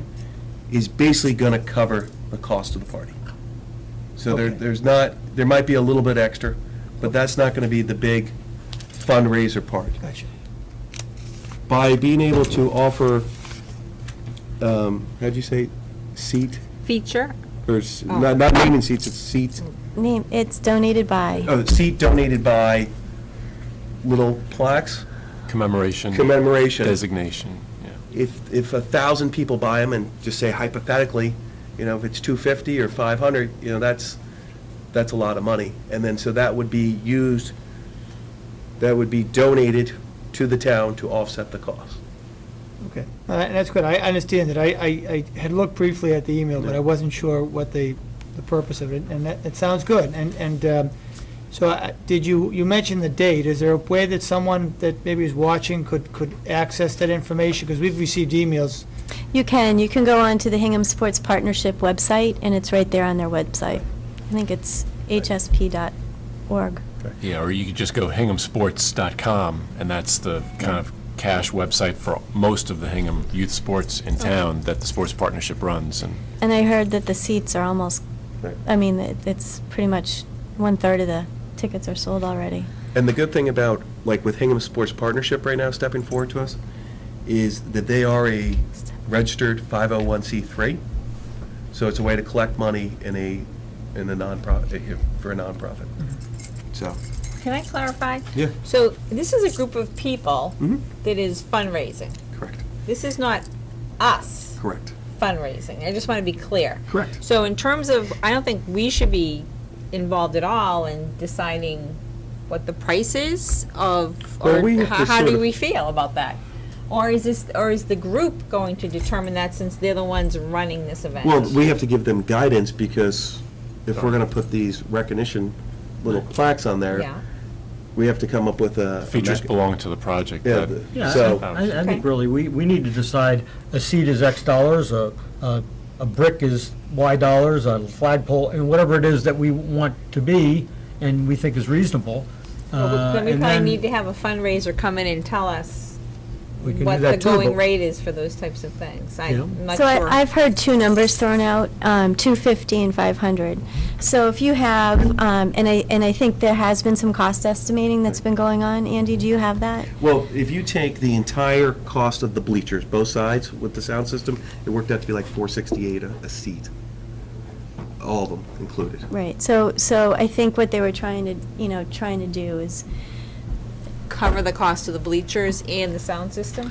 Making a dent in it. I think, like, one thing, like when I mentioned guiding principles, I do believe that the people who want to be involved, from my interaction with them, is they want to give something, but they're not responsible for the entire project. Right. So by being able to donate a seat, hopefully it opens up a nice, it's a fundraiser that they can have at their event, which is very focused, doesn't require a lot of work, whether you want to do it or not, and you just name the price. And hopefully, if they get 250, 500, 1,000 people to participate, that could be a significant amount of money quickly, or a nice dent. My only concern is that if we come up with a price per seat, that some people might view $490, $80 is kind of expensive, myself, to say that's how much each seat costs in the bleachers. So, I mean, I don't know what you're adding into that, sound system and all of that. I just took that part from the estimate. Okay, so. I think when we were first heard the estimates for the bleachers themselves, simply the Right. bleachers, the figure was more like 250 or 220 Okay. yeah. per seat, so the other I think things... it's 225 a It's just- seat it's just a for li- the it's- bleacher fixture itself. It just might be a little off-putting's not the word, just to be adding in the sound system and some other components of that project. And I wouldn't want to limit them either, though, Carol. That's a good point. I mean, suppose we give the ability to donate a seat. Maybe it goes towards the turf. Right. Yeah, so where I came up with this Yeah. was under section 8, Point. combined main track grandstand was 857,000. But what's included in that? Well, the 2003 person combined grandstand was 600,000. And then that included the hydrolift, the press box, electrical hookup, and the gravel. It doesn't include the sound. It does Okay. actually, it says PA system, so. Oh. So I understand what you're saying from a fundraising perspective. I'm just saying from a detractor perspective. If you start floating out a number that the seats cost $500 per seat, some people, a detractor would say, oh my God, that's a really expensive stadium you're building that a seat costs $500, when in fact it doesn't cost $500. Right. It's these other components that you are adding to the structure that is adding to the overall price. Well, So I'm looking at it from not from a fundraising perspective, but from a PR Right, perspective. so looking at it from a different perspective. Oh, there we go. We have another one. If you want to cast a wide net, you give people opportunities to donate at various levels, Right. from a $50 brick to a $100 plaque to a $500 seat to a whatever it is, to a toilet, whatever they would like to donate for, is fine. And that's fine. And it seems to me that I think that we ought to be, or in concert with some, if the Hingham Sports Partnership is going to be the vehicle to do that, we need to provide them some guidance as to what we think is appropriate. We ought to be looking at some kind of a target that they think they can raise $100,000 or $200,000 or $50,000, whatever that number is. But I think we should have some say, if not control, over what those numbers are. And we ought to make sure, that I think, that it gives people an opportunity to donate at various levels. Well, in terms of donating at various levels, we will have that. Okay. This is just specific right now to this initial fundraiser. They would like to be it's a very focused party. Okay. It's it's a band, it's a cash bar, light hors d'oeuvres, learn about the project, and if you wanted to contribute, they would like to have, instead of like doing a silent auction or all of the things like that, they just wanted to have one specific item. Now, the one thing about this grandstand is we're not a not, grandstand. or did I say, excuse me, with this The bleachers. bleacher. Bleachers. When we talk about the bleachers, we're not going to sell 2,003 seats this year. I don't think we'd sell it over, a few years. In theory, if you do create a program at a level where you're not going to get everyone the first year, it could possibly be a recurring revenue for us over the next couple of years. But No, we The reason- can't build the project based on that, but. But the main reason why I brought this up is, and you bring up a good point, Dennis, is that if you talk to people, some things are like, well, what do you think it's worth? Just because, a scoreboard costs $20,000. Now, I'm not saying we would do this with naming rights, but if you could name it, would you give that away for $20,000 for life? You probably wouldn't, because the name would be on there Right. into perpetuity. But so you can go either way. This is just a way for us to fulfill our obligation that we're going to try to do a private-public funding. It's something that seems exciting to say, hey, donate a seat, and I'm open to discussion on what the cost should be. If we went lower and we got all 2,000 sold the first day, that'd be great. If we, so I'm just presenting it to you guys, and I defer to you guys.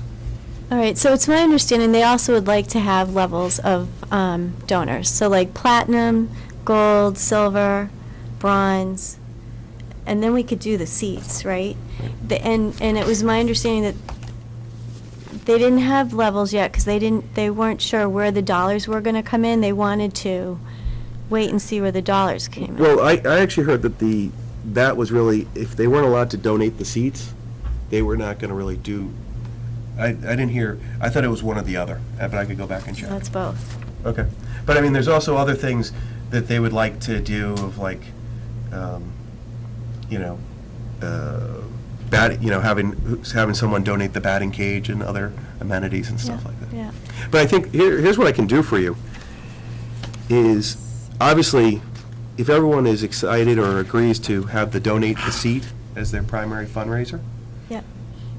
I can circulate and I can present information for next week and coordinate with these people so that when we come back the 25th, we can, The party's the 3rd. it's part of the second. Second. But I mean, if we vote on February 25th, I mean, we're going to have a range. It's not going to be, What were the options they gave you, Andy? well, we had just, when we do it just for cost, it's just say $500. If you wanted to get more people, it could be like $250. So it was really, no one had a specific, Strong feeling either way? right. Well, I don't want to do it based on cost, and I wouldn't want to determine where that money gets donated to, because there's strategic ways we could spend that money if we Correct. so want. Right. So, I mean, my feeling is, I think that we should involve as many people as we can, so make it a reachable goal, and I Okay. think 250 is more reachable than 500. So if you want to take that guidance, I don't know if anybody else has strong feelings either way, you know, one way If or you the want to other. spend more, obviously, you can donate multiple, Well, buy multiple seats, You know right? what, Dennis, you're Yeah. right. If they want to spend more, then we've got that bronze, silver, gold, platinum thing that we, you know, that is gonna happen, right? We would need, I think next time when you come back, we would need something that was in our packages, typed up, for us to react to. But I think for the Hingham Sports Partnership, for that party, that we should give them a feeling one way or the other for the 250, 500, so that they can. Good. Well, then I'll be prepared, I'll meet I would agree with with the you on the green machine. 250. I think that would be a more appropriate price point. Anybody So we're talking else? about $500,000, if we could sell all the seats, it would raise $500,000 Yeah. over time. Yeah. And Andy, if it would be helpful, just so we're clear, based on the town bylaw, the naming bylaw, the installation and naming, renaming, or other designation of features, okay? And features are defined, including flagpoles, bricks, seating, things of that nature, shall be by the department or agency having jurisdiction over the same. That would be the school committee. Correct. The Board of Selectmen may, after a duly advertised public hearing, establish standards and specifications for signs, plaques, markers, or other features to be erected on public property within the town. To me, they're looking for consistency and want to control what things will look like within reason, of course. Just, I think, an important note, because that naming policy was voted at town meeting in 2010. The comment of that article, I think, is important, because it speaks to what the intent of the committee that was established by the selectmen to work on the school name, the naming, town naming policy. The committee recommends that neither lands, buildings, nor rooms, areas, or sub-areas should be named for living persons or bear the name of any commercial enterprise. But this prohibition need not apply to features for which greater discretion may be permitted as appropriate for fundraising purposes. So that was specifically in the intent of this committee that worked on it, that we could even name things with after commercial enterprises for fundraising purposes. For features. Correct, features, and features are defined specifically as flagpoles, bricks, and there's a whole... Benches, right. Benches, bricks, flagpoles, plaques, parking spaces, trees, scoreboards, and signs or other markers located on public lands or within public buildings. Okay. So does that, go ahead, Ed. Now I forget my thought. Go ahead, Ed. I'll think about it. I have several questions. This is a topic that, in my mind, to me anyway, goes back almost a year and a half. Because this was a topic that the ad hoc committee wrestled with and tried to get some guidance on. No, let me see if I understand what you're saying, Ray. Are we in a position to offer the possibility of naming scoreboards on an advertising basis, a corporate donor? Yes. Yes. Andy, have you all considered a professional fundraiser? It's in your PDF. Right. It has been discussed. It has been discussed. We haven't taken action on it yet. I'm a little hesitant. There's good things and bad things about a professional fundraiser. They operate two ways, either A, just a flat fee, or percentage. A flat fee, how hard are they going to work when they know how much they're getting? Percentages, sometimes they work a lot harder, but is then there an inherent conflict of interest? Hypothetically, if they raise $1 million and they're taking 20%, how do people feel about that? And I think there's also a little bit of discussion of when you get into the professional fundraisers. If you think about like our Hingham sports program at the high school, people pay a modest participation fee. I think people who want this project want to help it out by giving, a modest donation. If all of a sudden you end up raising all the money privately, does that mean then from then on everything they're going to say, hey, you don't need town money, just go raise it privately? But to answer your question, we have discussed it, but we haven't taken action on that yet. The things that we're working on right now is the party on March 2nd and the opportunity to donate a seat. I think it was Carol who made the suggestion, or the gold, silver, bronze, platinum, or whatever. From a personal experience, I think that makes a lot of sense. And the way that would come about is that one suggestion was if you do it by the flagpole, and in your document there was a nice flagpole with benches and those big pavers. There's a lot of ways to do it that way there. So you can make a very nice area to do it. So And have more modest contributions for the pavers, I'm assuming. right. So Okay. All right, so I thought of the things that I forgot. First one is, are you going to look into contacting Coke? yes. Okay. You're still working on the other grant, or Yep, the football and grant? Pepsi. Okay.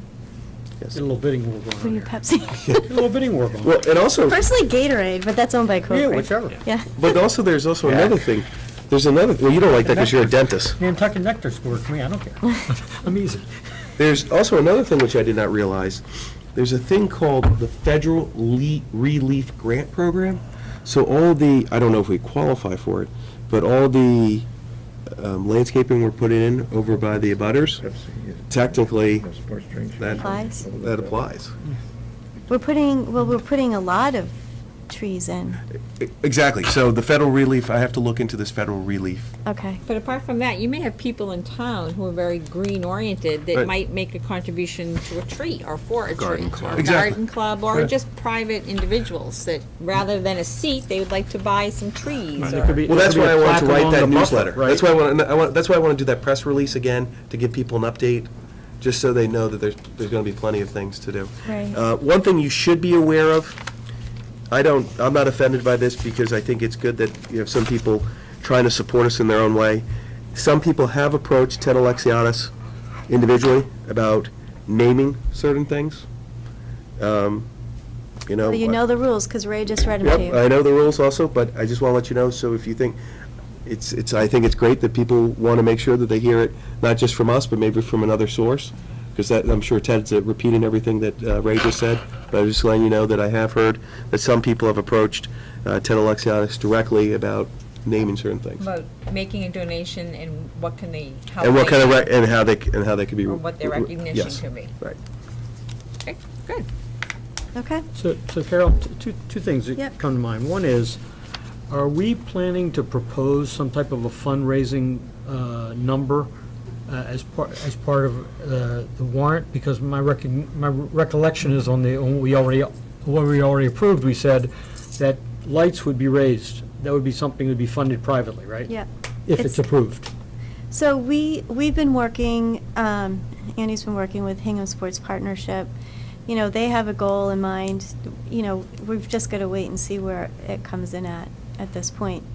Because the thing I haven't heard us talk about is, we've talked about a lot of good ideas to have participation, whatever, but usually in any fundraising, there's also a major gifts part of the program. The people that want to, I'm not pointing people out, I don't know the people, they might want to donate $10,000 or $25,000 or $100,000 or whatever that number is. Yeah. I'm not suggesting that there are those people, but it seems to me, if people were willing to spend $3 million on Ward Street to put lights on a field, a synthetic turf field. Unfortunately, that the- those people are upset with the town because they still went forward with their project and no one said thank you. After They being still built that project. They No, still I'm not- built that no, I'm not project. I'm not saying those people, those particular Yeah, people. yeah. I'm just saying that there are people that may be interested in donating significant sums of money that we're not necessarily going to have large, we can't name large things for them. Yes. They may or may not care about that. Right. But you typically approach potentially major They're donors in aware- a separate way. They're People part are of the aware discussion it, yeah. already. Okay. They're aware of it. And that's really what That may be part of the the light platinum, discussion. silver, gold. Right. And I think we'll have a good sense of a number going into town meeting. Okay. And that's, yes, there's a list, there are people working on that, identifying people, and trying to build up the support. And so I Okay. take it the bronze, silver thing is the same as benefactors, patrons, Yep. donors, that kind of thing, Yeah. whatever name. I mean, that you use. could ask them to think about it. I mean, you could have, I don't know, help me, homeroom, third base, second base. I mean, you could structure Think of it. nautical names, Yeah. right? Wingo there. Harborman, I don't know. Yeah. You could come up with something clever. Yacht, steamer, Mary's battleship. got it. Mary, do you have a suggestion? Come on up. Say like aircraft carrier, battleship, whatever. I was thinking nautical. Mary's a big No, sailor. Mary Power, 1 King Philip at the Advisory Committee. I just wanted to comment, because this is the second time in a week that I've heard a reference to potential large fundraising donations being revealed at town meeting. And I would just go back to a slide Dr. Gallo put up at the beginning of her budget where she said, the budget's the beginning of the conversation. Town meeting is the end of the conversation. And I think, a lot of us and you folks also, when information comes to town boards, committees, or citizens right on the cusp of their having to make a decision, I think sometimes that's a little bit difficult. And I understand there are a lot of complexities with fundraising, but, for the advisory committee, if, we have to vote on something, I think it's March 12th. In the absence of any information specifically about any fundraising, we would have to vote, assuming the town would be funding, the entire project. So if there is news and information, and it's firm, We'll I be would ready to just share it urge with you. everybody, Absolutely. including generous donors, to share it. Yep. Because I think everybody, it doesn't help when information gets revealed on the floor of town meeting that has a significant impact I don't on really think- any town Mary, business. you know what, and I'm sorry for that miscommunication. actually- I don't think that was what we meant to say. If I We just can- don't want to talk about it right now here. If I could just quote a phrase that has been used frequently, let me clarify. Yeah.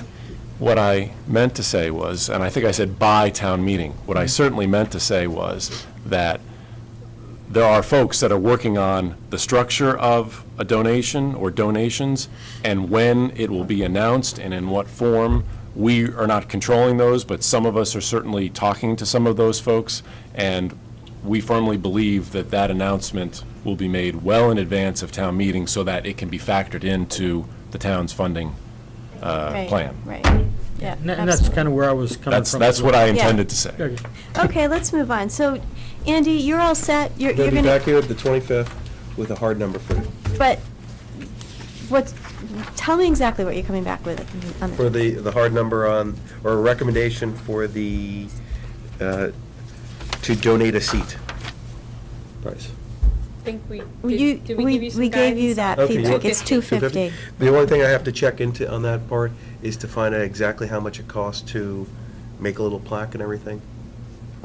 I don't think it's gonna be much. I will make those plaques myself. It's not Yeah. going to, I'm just You letting gonna you charge know. us a sales tax after that, Andy? Come on, you gotta know, pick I that just up have for to, us. those things, I was just, Okay. like you think about the bricks. all right. That's good. So you're going to go forward with the 250, and then and we have all agreed that there'll be some level of donors that will Right. be in a nice area. And should that be part, I would hope maybe you'd have some ideas or whatever as to what that might look like as well, what those potential, there should be 3 levels or 5 levels or 10 levels, and what, again, Yeah. I think it'd be helpful to know that so we can start talking about what that structure would look like. Right. Okay. Thank you. 6.6 is tacked on final value engineering for the Fields project, since we're on Fields. So, you have before you some information on fencing, because we needed some clarification on fencing. Good picture, too. That's Okay. exactly Very helpful. what I wanted. There you go. So you've got what, a beautiful black vinyl chain link fence. I'll hold this up, I don't know if the camera can see it. That's a regular black vinyl chain link What we have fence. there around the track. Right. In some areas, we have an ornamental fence.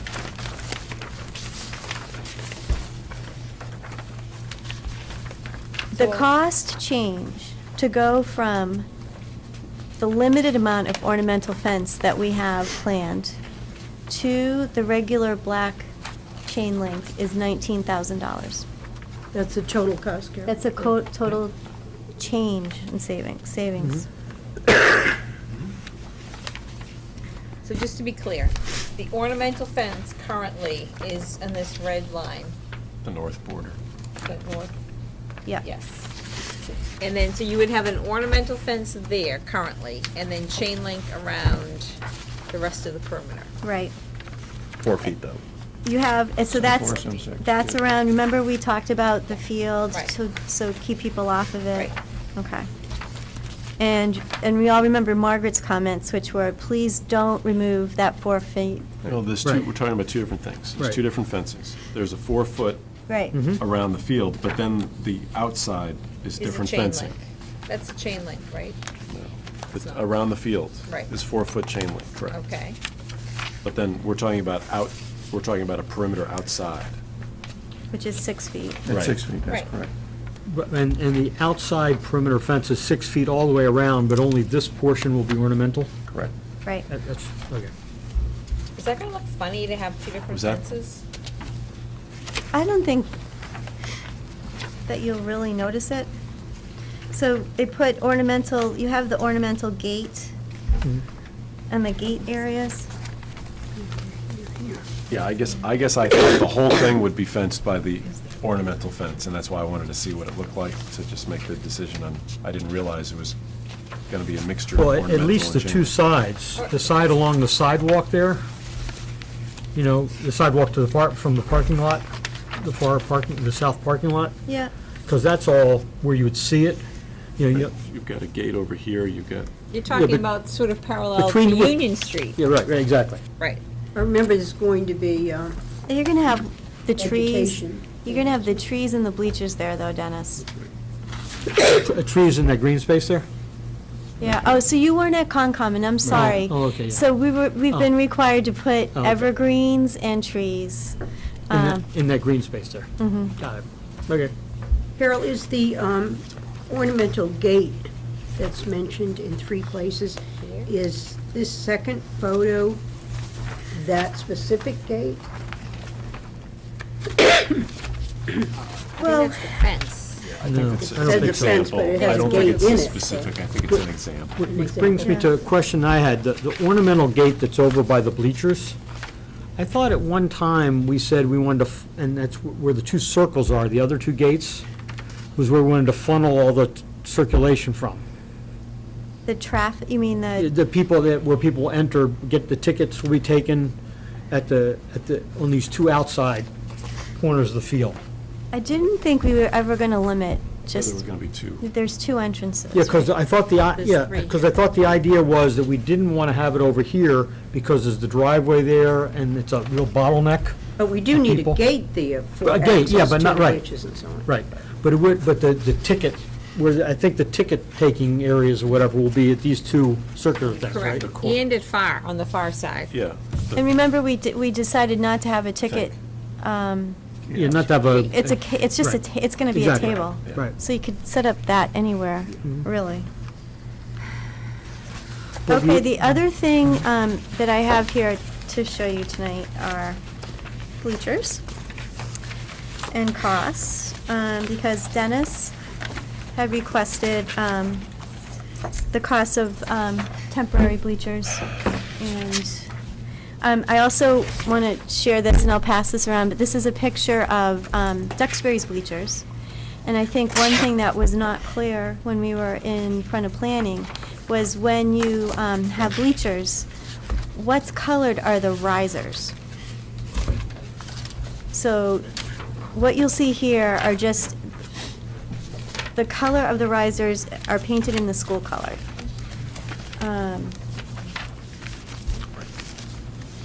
So if you were to live across the street on Pleasant, right, is that Pleasant, or? All three houses. All three houses would be looking, first of all, at the back of a bleacher, which are not colored, they're steel. Right. So See the picture? they wouldn't really be seeing red, except for what stuck out on either end, because the bleachers on the home side are larger than the, but we are planting trees and plants. So, yes, Ed? If you're interested, I can show you the riser pictures in Situate, Cohasset, Marshfield, and Duxbury. Sure, pass them around. This is nice. I like that. Yeah. So I just, we have a couple things to think about with bleachers. One is We have it. a neutral color, which we don't have to discuss tonight, but just wanted to bring that up. Some of these don't have risers. They're open. So open ones are now against Yeah. code. Right. We have to have risers, because otherwise you might lose something or somebody. So you're saying, like, on this picture, where this shows green here, would we expect ours to be red, which would be the school color? We were expecting right. them to be red, but as a possible condition, Right. we've been told to make them neutral. I had a conversation on this topic with Eric Ricey today, and what he said to me was, what towns do as the most neutral color is leave the galvanized seat. I pointed out to him that one of the towns had green rails, and he felt that that was a school color. The most blended-in seats are frankly wooden, as you can see in some of these pictures, and he chuckled at that. The companies do not recommend a color on the seat. Yeah, it's on the riser. It would be on the riser. Right. And the seat, as well as the structure, is going to be galvanized. So therefore, his suggestion was, he talked about a gray taupe or putty color on the riser if you chose, and he thought it was going to look muddled. Yeah. On the topic that we should also think about is the color of the press box. Bright Fascia red. board, the siding, the doors, and so on. So don't forget that. Oh, it'll be bright red with the harbor woman painted right on it, and neon yellow. Harbor person. I'm sorry, it won't be. It's okay. It's getting late. It's on posterity now on TV, Okay. So in regard to the bleachers, Dennis, the costs are there. Yeah, and just for those, the rest of the people on the school committee, what I suggested was, since there is obviously an alternative that's going to be presented to advisory, to have a smaller bleacher, I thought it'd be useful for you guys to have some idea as to what the costs are for bleachers, portable bleachers, but also keep in mind that they just don't appear there. You're going to have setup, you're going to have takedown, you're going to have to bring in porta potties for all those games and all those events. So over a number of years, Sure. I haven't worked out the numbers, obviously, but, it's not like this is X and this is Y. Because what you save with Y, you will be spending for every event that you need to put those bleachers up and take them down and get them damaged and buy new bleachers and put porta potties in and take them out and all that kind of thing. So, but I thought it was important to know, because we know that that's something that will come up.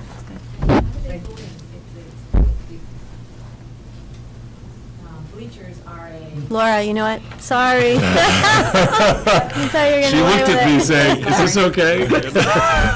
Laura Mar, Will Advisory. I know. If the bleachers are they a closed structure, how do you get temporary seats in? Oh, Do you here. understand what I'm Wait, asking? hold on. Do we want to, I don't know the answer to that. Okay. And we're not proposing temporary bleachers in this I know you're not- project. Okay, Right. just... So, no, I mean, to be But it is honest, possible, I guess, is what I'm asking. of course it's possible, Okay. but I would leave it up to the proponent of the article suggesting that To figure out how. give that information, because Okay. I really don't know the answer to it. Yeah. Okay. Nor do I know what they cost, or that's not what we're looking at here. We're all Okay, right. thank you. Okay. So are we,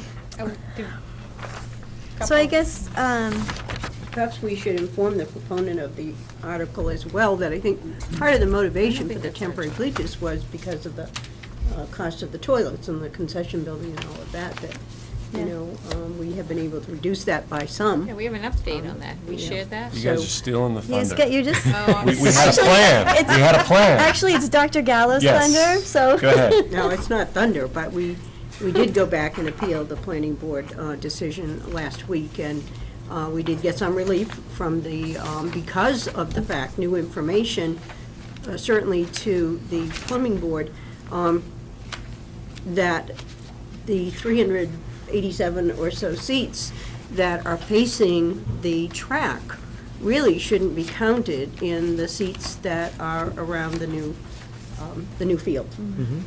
And we have certainly made a commitment that we would never have two major events there, such as a game on the multi-purpose field and a major track meet. So we were successful in arguing that the 387 could be deducted from that 2202 total, and in fact reduce the amount of seating. The other thing that we were successful in reducing was that we made the argument that, in fact, 51% of the seats facing the new field are in fact closer to the current school and its bathrooms than they are to the proposed new concession building. And in fact, the majority of the handicapped parking spaces are closer to the school than they are to the new concession building. So with the promise that for major events, we would have the school bathrooms open as well as the concession, we were able to get a reduction. The total of number of fixtures is now 20 rather than 27. And the 20 really was keyed on the fact that our own Board of Health and Commissioner, Plumbing Inspector, sent an initial letter recommending a total of 20. So it's within what they originally asked for, but it's now 12 female fixtures and 8 male. And so that will be a savings in terms of dollars, certainly in terms of the plumbing costs, the fixtures themselves. But equally importantly to us is the savings in terms of square footage and storage space that we will recoup for that reason. So it is important that the proponent know that, because I think that was part of the motivation for suggesting fewer seats and non-permanent seats. Which is great, and that leads wonderfully into an update from Ray on the building. I'll do it. We're equal in our group working on that, but we met earlier this evening with Gail and the team working on the design for the concession building to take a look at first kind of pass at what it might look like, just a general, very basic rendering, and then the interior layout, which we've already talked them into redesigning based on a number of things. You know, we're not looking to reinvent the wheel with respect to concessions. We're not going to be cooking in there. We're looking to maximize storage space, not only on the first level, but also on a second level inside the gable roof. Have a concession area where we can sell, you know, prepackaged items and hot dogs and other things like that that we've cooked outside or brought to the location, and then have bathroom facilities for both male and female. We also talked about the importance of having kind of separations in the bathrooms, making available one for each gender, just on normal days when there aren't large events, so that there is access but not full access, so that we don't have to worry about, you know, messing up the entire bathroom, but exactly. So they're working on that. They got a redesign location of that, and Ed brought up a great point about extending out the roof gable with an overhang pavilion for perhaps some seating outside and kind of staging area for those days when the sausage guy is there or other things like that. So we're going to meet again this Friday early morning at Gail's office to look at redesign and talk some more. And I think if we meet one more time after that, it might be, and then be ready to present something to you Okay. guys. Great. Good. All right, so let's go back to the value engineering. Is there anything else anybody I would like? just had one quick comment Yeah. about the seating and so forth. Yep. Because it occurred to me that, we had talked about this number, and ad hoc had talked about the number, because that was kind of roughly what we had today, and, we were going to keep the same about as what we had. So I said, going back to this idea of call it zero-based budget of what you want to do, I said, well, how many seats do we really need? So I asked actually Margaret to give me an idea, and she said that her best estimate was that for the Veterans Day game that we had a couple of years ago with lights, we had about 2,000 people there, and that right now we get, depending on the opponent, 400 to 1,000 people, but it's a Saturday afternoon, that based on her discussion with other athletic directors, they felt that it would be reasonable, knowing our community and the way the team is supported and whatever, that would be between, they think, 1,500 plus at a game. It could be as much as 2,000. So at least gave me some feeling of more confidence that this wasn't a number we just said, hey, this is what we have, so let's keep it at 2,000. That we've actually, reduced around the field itself, we've actually reduced that number from what is currently around the field, because some of those seats face over. So again, thinking of a portable bleacher, we're talking about putting that up for all three, home football games most likely every year, for graduation every year, and if there are other events. All Saturday games, too. Yeah, right. Yeah. So again, it may not, I think it's important to look at that as what the real costs are, because if you look at the cost per seat, it's not really any less expensive to have a portable bleacher than it is a permanent bleacher. Right. And what would happen in the case of portable bleachers in terms of things like the press box, accessibility, those kinds of issues? Well, presumably you'd have the permanent one, I'm just guessing, would be the ones in the center where the press box and everything is, because we'd still have, 1,000 or 1,200, whatever they proposed, so. That looked crappy. I don't know what they proposed. Right, but again, I'm not recommending it, I just said, hey, look, I think the question is gonna come up, I think it's important to have that, and to understand we didn't, that number is rooted in some reality, in terms of that's what we actually drew. We drew more people than we actually are putting permanent bleachers in for now, Veterans Day, and even if that's a little bit over, it looks like it would still be enough to fill up the number of bleacher space that we have for those The evening total games. number of seats facing that new field is fewer than we currently have. Exactly. With our aging bleachers and the portable on the visitor side, total of 1815, and that's the point we made to the planning board.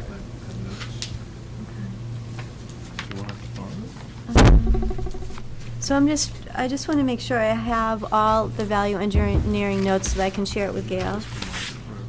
Yeah. So does anybody have anything else they'd like? Because I am going to go ahead and give them, in order to get bid documents out. Oh, yeah, sure. Why don't you do it off of that one, because I just brought my small one. Maybe just review, and I'm pulling this off of something from January that we worked up before, and we went through and we kind of made some decisions on others. We tabled a couple things. We decided to put some things as alternate items, and so maybe I'll just run through. Does anyone have, or do some people have this? I think I have one here. So, That was the one from January 8th at the bottom there? yeah. Yeah. Or the 4th, something I like have that. the It's early 4th. January. It's early January.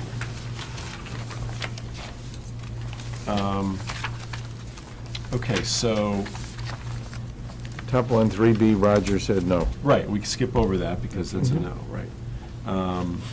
Ed, do you want to just, go ahead. Yeah. Yeah, go ahead. Rock and roll. On 3B, I'll give you some of my opinions, and I'll give you what we delayed. 3B was Roger didn't feel it was worthwhile. Yep. On Q, it was a question of revisiting Margaret was pretty strong, felt pretty strongly about the 4-foot, therefore I have a revisit, but my opinion is no. Right. Omit the safety net at the end, I thought that was a mistake, and I'm against deleting the safety net on the end, that's SS. Why don't we do I have that this? as a keep. Keep. Yeah, well, Well- when he says no, he means no to the cut. Why okay. why don't I read it and then you Okay, get a no, vote? and I think you make your recommendation. If anyone has an issue with it, they can Okay. chime in, right?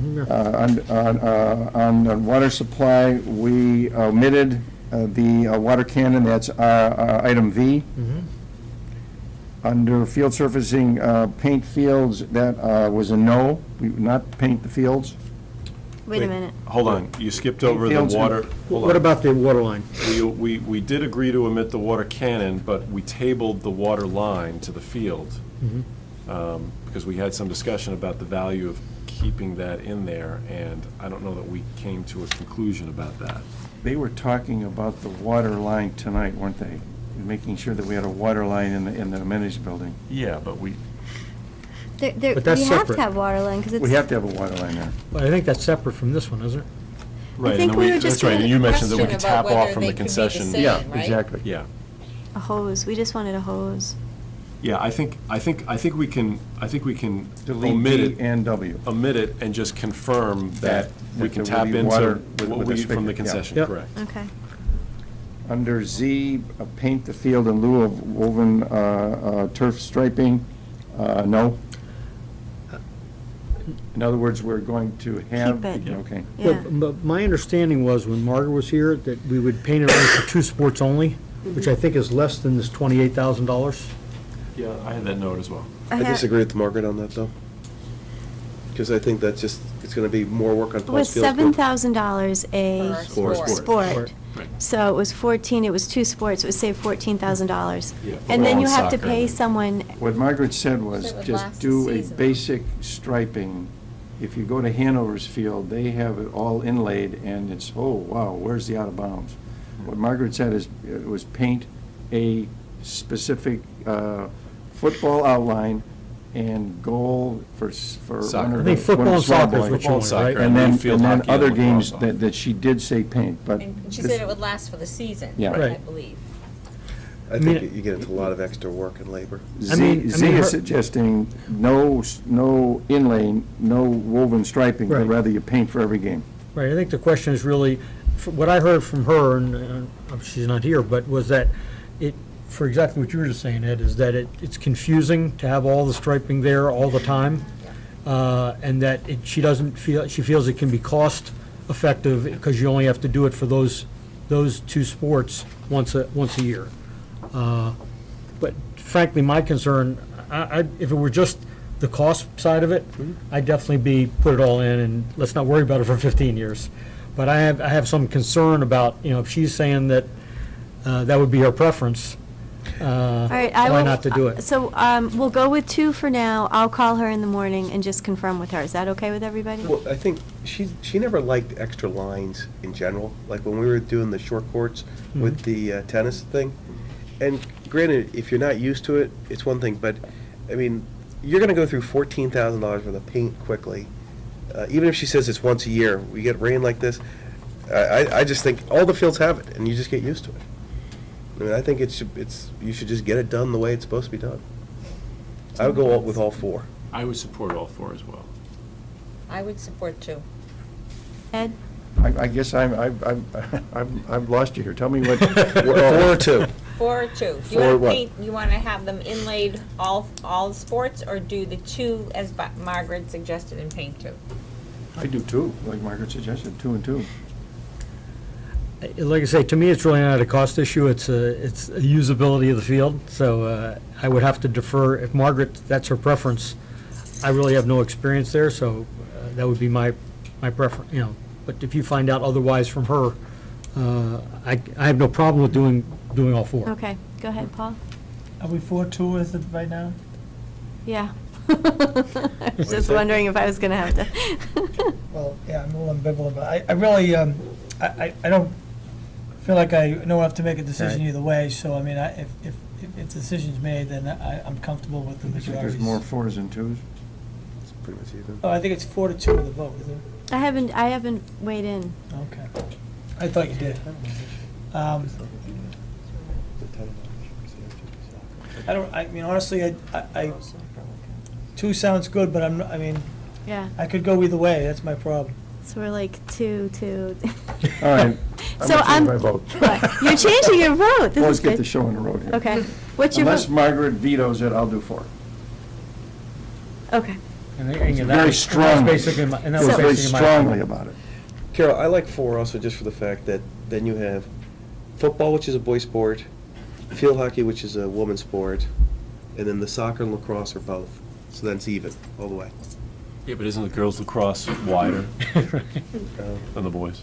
I don't know. One, All right. the, Alright. the 2 lacrosses are different. Yeah. Okay. Okay. Keep Okay, going. under CC, have donor provide scoreboard, yes. Yeah, so that will be an alternate bid. Yeah. Under DD, use existing soccer goals, I voted no. No, yeah. That's right. Under 5, relocate JV softball, self-performed turf establishment, Roger said no. Under O, temporary outfield fencing, Oh, yeah, we're going to do that later. Alternate, right. Right. omit temporary outfield fencing, that's a negative. Yeah. And I voted yes to omit it. Yes. Under R, omit foul poles, no.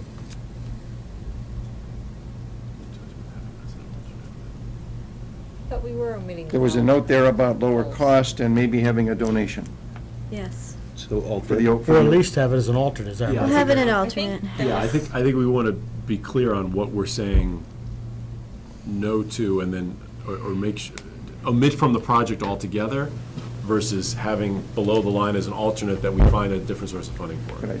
Didn't Or if Margaret the bids say- come in lower than we anticipate. I thought she said It'd we be nice didn't to- We didn't need them. foul poles. Well, but then you had the guy from Baseball Center say, I've never played, I mean, it's ridiculous to play baseball where you don't know where foul ball goes. And yet, we do that. But yeah, we do. But remember, whatever we do for But that's the baseball, JV we have to field do now. for softball. On the varsity field, they have foul poles. We'll get Be to that. consistent. We're getting there yet. Baseball and Yeah, I softball. understand, yeah. Baseball, softball, Okay, consistency. V, have donator provide varsity Did we make score- did we make a scoreboard, decision? yes. Alternate bid for foul. I thought it was an alternate, right? Yes. Okay. I want to have somebody donate it. All right, so this is an That's fine. alternate. We just need to know what the price is. That's all. 6, reconstruct baseball field, self-performed turf establishment, Roger says no. Right, agree. Under W, donor provide batting tunnel, yes. Yep. Donor provide bullpen, yes. I think we had that whole section as an alternate. Right. Yeah, exactly, Yep. yeah. Exactly, all 4. Thank you. I think, though, just note, it's going to be unrealistic to get everything donated, Yeah. so FYI. That's your That's job. what you're in charge of, Unrealistic. Andy. All right, No, no, No no. pressure.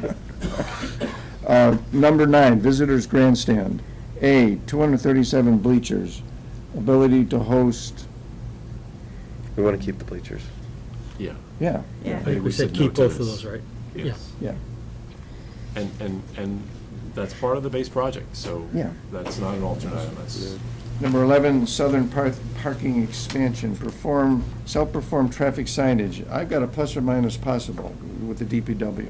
Roger didn't dismiss that out of hand. Which one? Under number 11, 11E. 11E. Yeah, that can come out.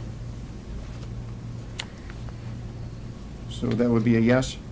Yeah, Okay. I think we can do the signage. Having problems with that terms.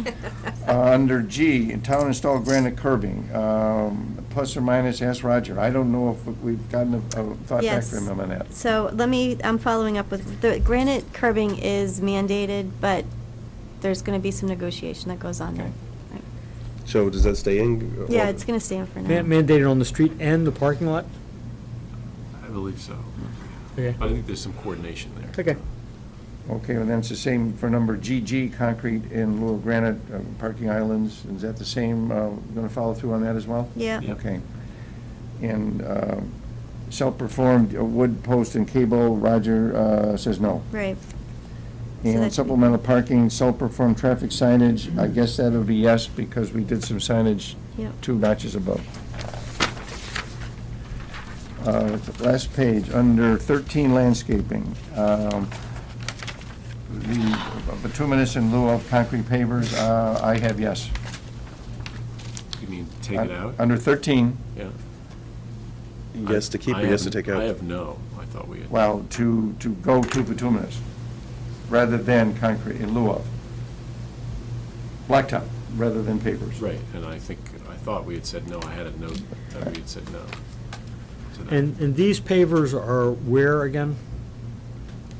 They're the landscaping, path. they're aesthetic. I mean, the high, No, I understand, but it's still a sidewalk, right, somewhere? Yeah. So It's the I'm- path from the parking lot that meanders to. It's the one all the way field through? that goes to the school. Right. I think it should be, I don't know how to say that word. bituminous. Yeah. Asphalt. $5,000. Asphalt. Yeah. Well, also, in terms of being able to plow that in the winter It's just Yes. easy to. as major access from the student parking lot Ray, is you Concrete, please. better than Yeah, pavers. that would be my thinking. I know landscape Maybe. over it. And I voted yes For to plowing. have it be asphalt. That's fine. Yes. I had a note, no, but, Asphalt.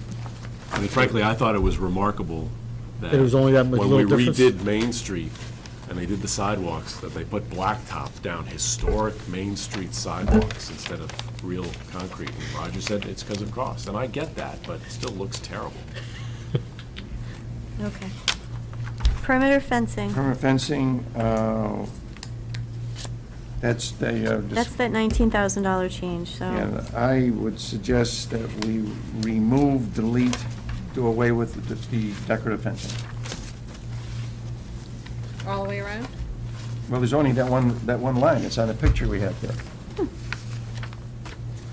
So I need to clarify that, because I didn't think it was just in that one area. It is all the way in that around. one area. It is. I asked Okay, him so that. it's currently just in that one area. It just Correct. think it's gonna look funny to have two different fences. No, but it'll all be black chain link now, if we remove the decorative. Yeah, I but get- the I guess- decorative is Nice. black. My question is, could that one line of fencing, which is what, maybe 75 yards long, so that's what, a couple hundred feet long, could that really be $36,000?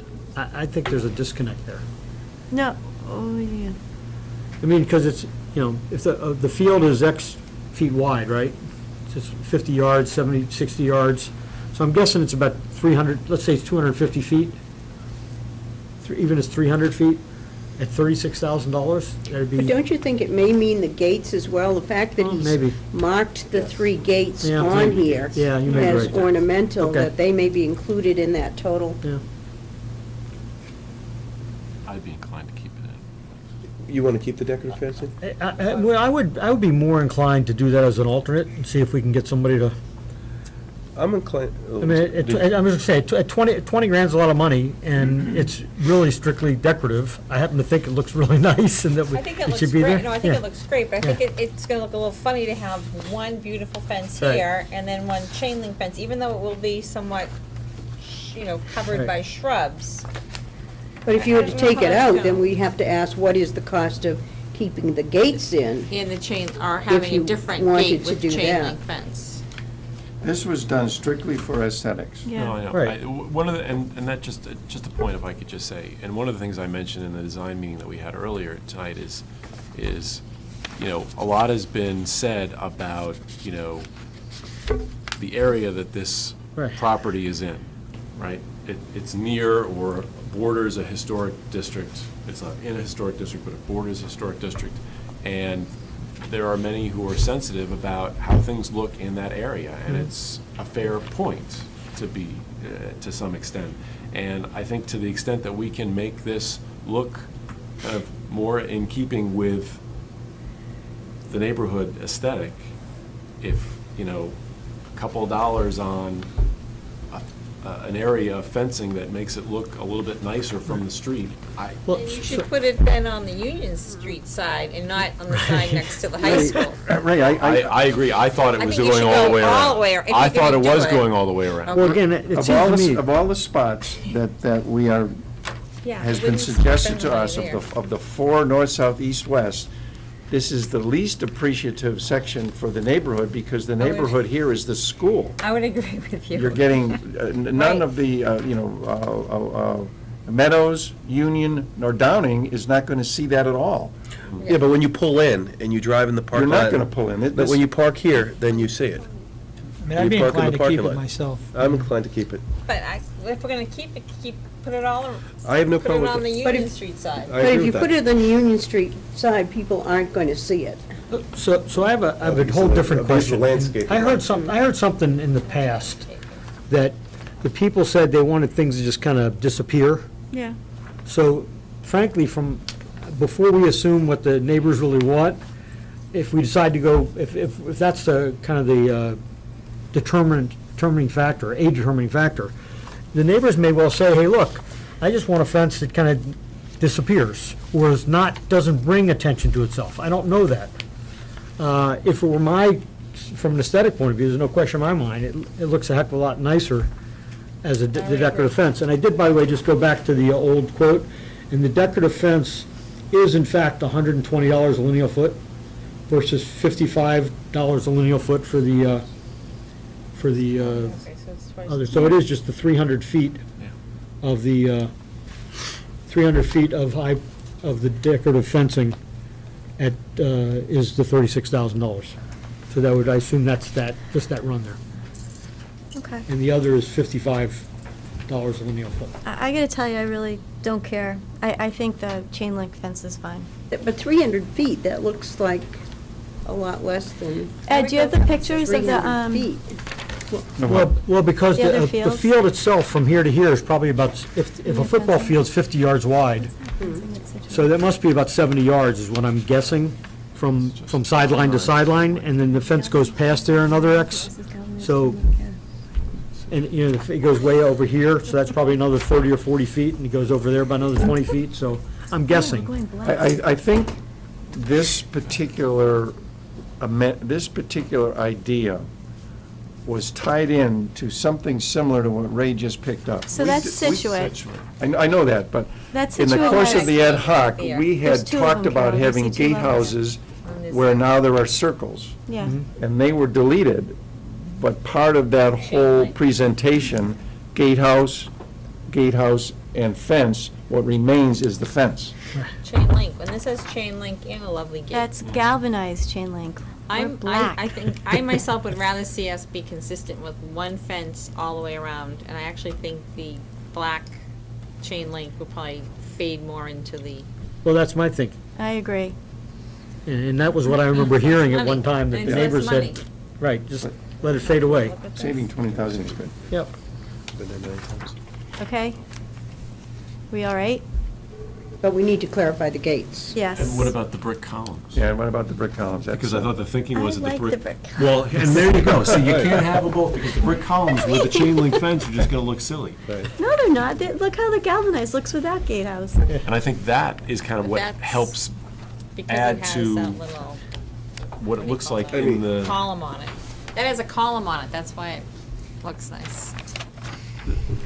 Well, that's where you have to have your designers come up with something interesting. All right, Madam Chairman, I move that we get a consensus of items 15, chain link Yes. in lieu of decorative and omit the brick columns. Ed votes to delete both, B and D. All right, let's start with 1. Oh, well, they're kind of together. No, they're not. Yes, they are. No, they're not. B, so I think I have 4 people You on, have me. Chain I'm link. in for deleting, going to chain link. okay, 4. Chain link. You gotta lose one every now and then, Rick. I lost the field toilet. I'm still sore over that. Omit brick columns. You want to put a field toilet here? Will make you feel better? Just for the record, I love the fence, but it's just, Yeah. I don't love it in one spot and not the other. I agree with you. Is it out, or could we do all bid if Dennis keeps on saying things come in lower? Yeah, if things come in lower, you guys can, So is it all We're gonna bid put it or as is it an all. out? all right, I'll bid. I kept it in first, All right? right, I'll bid. Just because we don't like you guys to pout. Yeah, I think we've been consistent. All right, let's talk about the, all right, all right, right. brick columns. I like the brick columns. In. In. Out. In. You gonna pout? No, not at all. I would suggest, You guys are a blast to work with. I would really suggest it be the same thing in alt, Just all the. frankly. If we can afford it, I think it'd be great, but, Oh, what's the vote? what I'm saying, it's strictly 6 to decorative, 1. right? 6-1. Okay, Get moving late. on. Okay, so the fencing down below, that was... And under all fencing, it's vinyl coated. I move to vinyl, yes, for vinyl coated black. Yep. Which, by the way, we have some on the property as it is right now. Is that the vinyl coated black? Yes. Yes. Okay. What we have around the track now. Gotcha, all right. It works lovely. I just, I've seen so many pictures, I just want to make sure. Ed, I would like to thank you, because you really did a fantastic job Thank you, Ed. and paid super attention to all that detail, and so did you. We just raised one thing that will become a point of, a technical point in terms of procurement laws, and that is, you've listed a lot of things as alternates with the thinking that if we had money, they'd be great to have, but not. But under bid laws, you're going to have to prioritize. You can't simply have a bunch of Alternate items bids. and then pick and choose the ones that you want. So there'll be a technical piece to this to make that all work. And that will be another whole night together. That would be the perimeter Bring your fencing. boxing gloves. That's fine. Well, we also have that with anything that's donated. Like Yeah. if we get a significant donation, we have to segregate that from the project where it's That's great.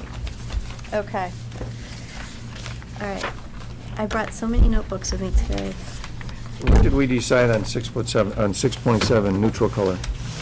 Didn't. We didn't. Okay. We don't have to do that right away. Oh. We just wanted to show it, discuss it, and wrap your mind around Because it. it doesn't affect, it won't affect the pricing, No. right? No. 6.8 is to receive notification of the homeschooling of Caroline Nagel. This is a new application. We do have documentation, some of which I shared, but there's a lot more documentation that I didn't pass on, and this is one that I would recommend. I have a recommendation. I'll make a motion that we approve the homeschooling application for Caroline Nagel for the balance of the 2012-2013 school year. Second.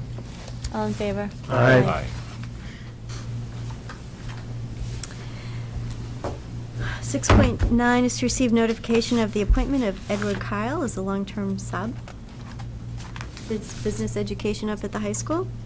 This is one of the retirements that is reflected in the budget. It was a mid-year anticipated retirement, but we have hired someone at a lower cost, and that can be reflected in next year's budget as well. Okay. 6.10 and 6.11 are to receive notifications of resignation, both for retirement, so we wish them best of luck and a happy retirement. Two great teachers. Yep. And 6.12 is to receive notification of the advancement on the salary schedule to Masters plus 60 for June Gustafson, also another great teacher at Hingham Middle School. 7, other items.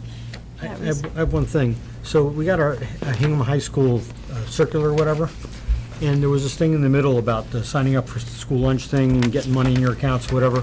So when John was nice enough to take me to lunch, I think he took me to lunch, we went over to the high school, and we were talking about one of the things that really slows the line down is making change. So he and I were talking about, I said, everybody has too much change in their life. We really ought to have a no-change policy at the high school and tell people, we've done what you always wanted, no change. So all I'm suggesting is, since there may be some pushback on that, in other words, what would happen if you bring in $5 and it's $4, the dollar you don't get change back goes into your account. Nobody's losing anything. And then at the end of the week, they get, if they put in $1 each day, then on Thursday, don't have to bring you money. They have money in their account. So I'm just suggesting, I don't know if we want to talk about it or not, but that we ought to suggest, unless people disagree, that John move forward in that direction, whether he does it this year, or whether it's starting preparing people for that for next year, because it really would save a lot of time and effort, and I think we'd get more people using the accounts because they'd be getting money in their account in any case, so. I think that's something we would need to discuss. Yeah, and I wasn't suggesting we make, I think it's something we probably ought to give some guidance upon. And I don't know if it's something at this point we'd be doing it before the end of the year, but I think if we're going to do it next year, we probably ought to start letting people know at some point. So just a thought for people to Yeah, think we are about. using a variety of methods to Yeah. try to convince parents and students to put money on their accounts, because clearly when the money is on the accounts, the lines speed right through. Right. You know, we've had a fair amount of success. We've been implemented now for 3 months, and, you know, forward of the 22, the last readout was 22% of the parents have established parent online accounts and have used that to put money on their students' accounts. Good. And, you know, so I think that's going very well. We were at 18%, we put out a letter, went to 22%. So I think there's a lot of good reception from the community. And I think through continuous efforts of trying to educate everybody and let them understand what we have out there now in terms of a fine operating system and something that has accountability, something they have insight into so that they can see their kids' eating habits. I believe that more and more, well, Yeah. the more and more subscribers will come on. You got your early adapters. Yes, and then, you know, we'll, during open houses and other events, we'll continuously promote it, because it'll be great for everybody, because when that money's on the account, kids have more time to eat. Right. Okay, good. I don't know if you wanted to cover the storm under this section. If you wanted to give us Sure. an update. Right. Well, the dilemma of the storm actually began last Thursday when a group of area superintendents had all agreed that we would announce a release day for Friday, believing that we could get everyone in and home safely before the storm, and spent hours arranging this, and we all agreed this was the right thing to do. But, of course, the governor made an announcement at 5:30. He trumped you. Those plans all DC, no fell less. apart. So that was the beginning of the end. And it would have been close, but we think that we could have gotten everyone home. But anyway, over the weekend, we had good support from certainly our own folks, and I mentioned earlier, particularly Paul and the maintenance people, because they were here Friday and Saturday and Sunday, custodians coming in on Sunday to help do the fine tuning. We didn't have any access to the heavy equipment from the town on Saturday because their first priority is the roads. But yesterday we got support from both the town vehicles themselves, but also the contractor vehicles they use. And we were actually pretty close to being ready on the school side by last night. Our lots were in pretty good shape. And I didn't make the call until about 7 o'clock. I made a final run around the buildings, and Paul and his guys were still working at that point. But as I drove up Main Street and headed toward Queen Anne's Corner, I was concerned about the condition of the town's roads. They were snow-covered, they were bumpy and rutted. My concern was bus bumping along in some places, roads like Cushing Street and High Street narrow at points where concerned about could a car and a bus come and so on. So because of concern about general road conditions, not surprising with a storm of this intensity, I made the determination we would not have school today. Many of my peers actually called much earlier. But their reason for canceling for today and also for tomorrow was more related to power outages of massive proportions in their towns. In two towns in particular, the roads were passable, but their schools were being used as shelters or warming centers or whatever you want to call it, so it wouldn't be accessible for kids to go in. So, you know, we all make our decisions, why we all try to plan together and keep one another aware of what's happening. Our situations really are all very different. So in fact, Hull was left alone on the South Shore and having school today, good for them. I got a last-minute call last night saying, now you've left me alone, from the school superintendent there, because nobody wants to be the only one doing something. But anyway, I think it was a good decision. And we hope that we're ready to go tomorrow. We got lots of communications from parents with questions, and many from students with email and all. Students write me freely. And I will say that they are usually very respectful, but tell some really sad tales of woe. Should influence my decisions. With respect to the middle school, obviously we have a lot of concerns that have been expressed about that. As you know, we did have our annual structural review done in December, just before Christmas. We gave you all a copy of the letter that said we were in good shape, because all of the shoring posts have remained in place from 2 years ago. Nevertheless, when there's snow, we did agree 2 years ago that not only would we do an annual inspection, but if there were significant snow, we would do another review. So in fact, we had structural engineers from Gale come in this morning. As well, yesterday, we had our own custodians up on the roof, assessing that overall, it was an average of a foot to 18 inches of snow with a few drifts. So that in itself was not a concern, but people need to be reassured. So Gale came in today, and John and Paul arranged for a crew, an additional crew of folks to come from the same company that we used 2 years ago to do some snow removal on the roof. We haven't removed all of the snow.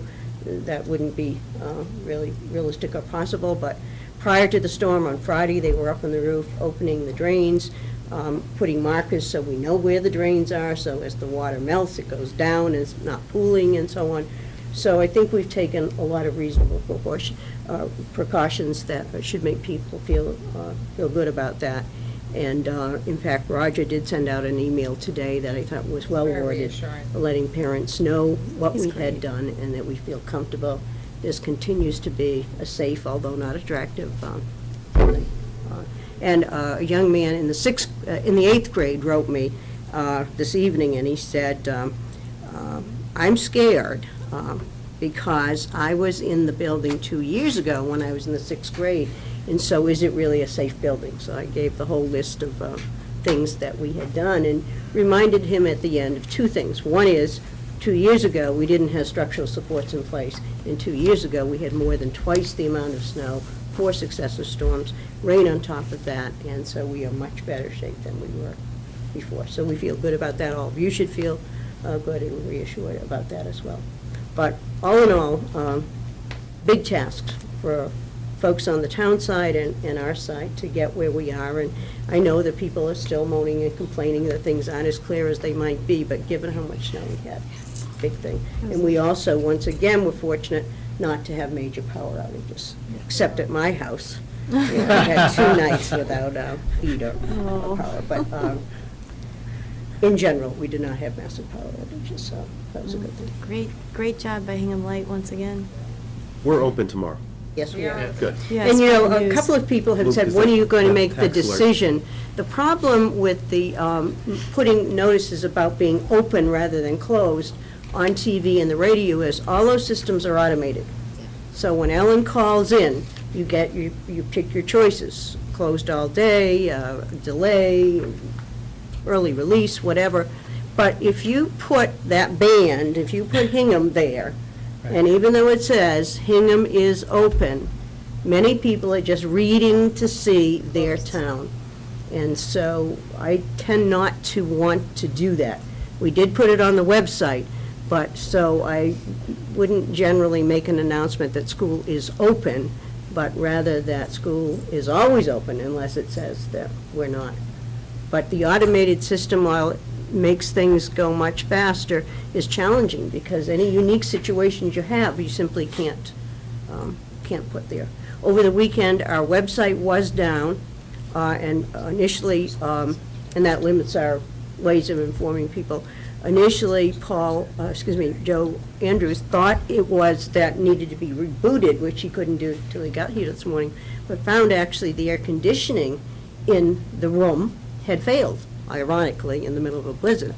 But the air conditioning had failed, and then the room heated up, and there's a breaker that trips when that happens, and that was what the problem was.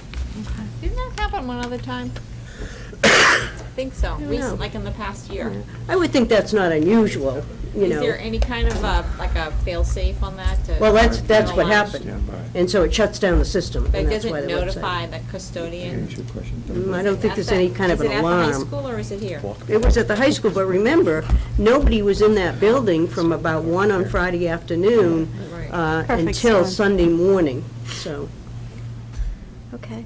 Do we have a building committee report? Yeah, just a brief one. We're meeting again Wednesday, the 13th, in the evening. And one of the things that we're going to be talking about actually in executive session is looking at the security features of the design. In the wake of what happened in Connecticut in December, a couple of us asked AI3 to remind us of the security features that were going into the design. We had looked at them a year ago, but wanted reminding, and then to kind of take a second look and make sure that everything was what it should be, or could be. So we're going to be looking at that.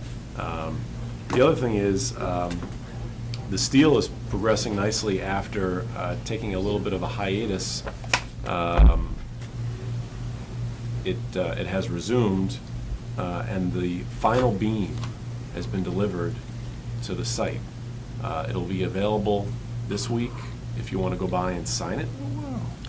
On Friday morning at 11, there'll be a topping off ceremony, if you will. It's not a big formal thing. It's just come by and raise the beam. But feel free to stop by the middle school during the week this week and sign the beam. You said Friday at 11, is the Yeah. copy on? Maybe we could sell signatures as a... There you go.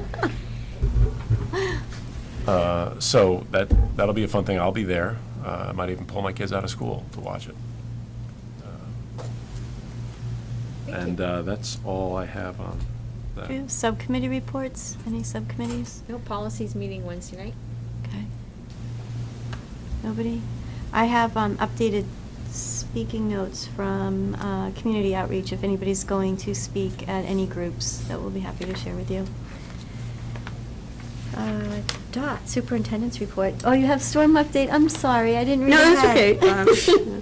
I would piggyback, though, on what Ray was talking about in terms of security. You should know that we have met twice more, in addition to having met with the principals around security issues with the chief of police and with Tom and Rob Ramsey, and have, continued to review the things that we can do. There are some things that were in our capital budget that are related and that we can probably do out of operating budget to enhance security. But in addition, you should know that Garrett Bradley did contact us, and he is looking to collect information from the towns that he serves to possibly get some Homeland Security monies, and so asked us for a list of things that we might suggest. And so John and I talked, we shared information with the chief, and we came up with a list of about, $288,000. Whether any of those things would ever be appropriate was like the second level of things that we thought would enhance security. And obviously we don't talk about security things in general altogether, but one thing that is no secret is that two of our buildings, we don't really have a vestibule area where you could semi-contain someone, and those schools are south of Plymouth River, and so that kind of thing, some additional communication devices and so on. So, we're hopeful, but we appreciate Garrett's effort and his outreach to pursue that as a funding mechanism. All right, that's great.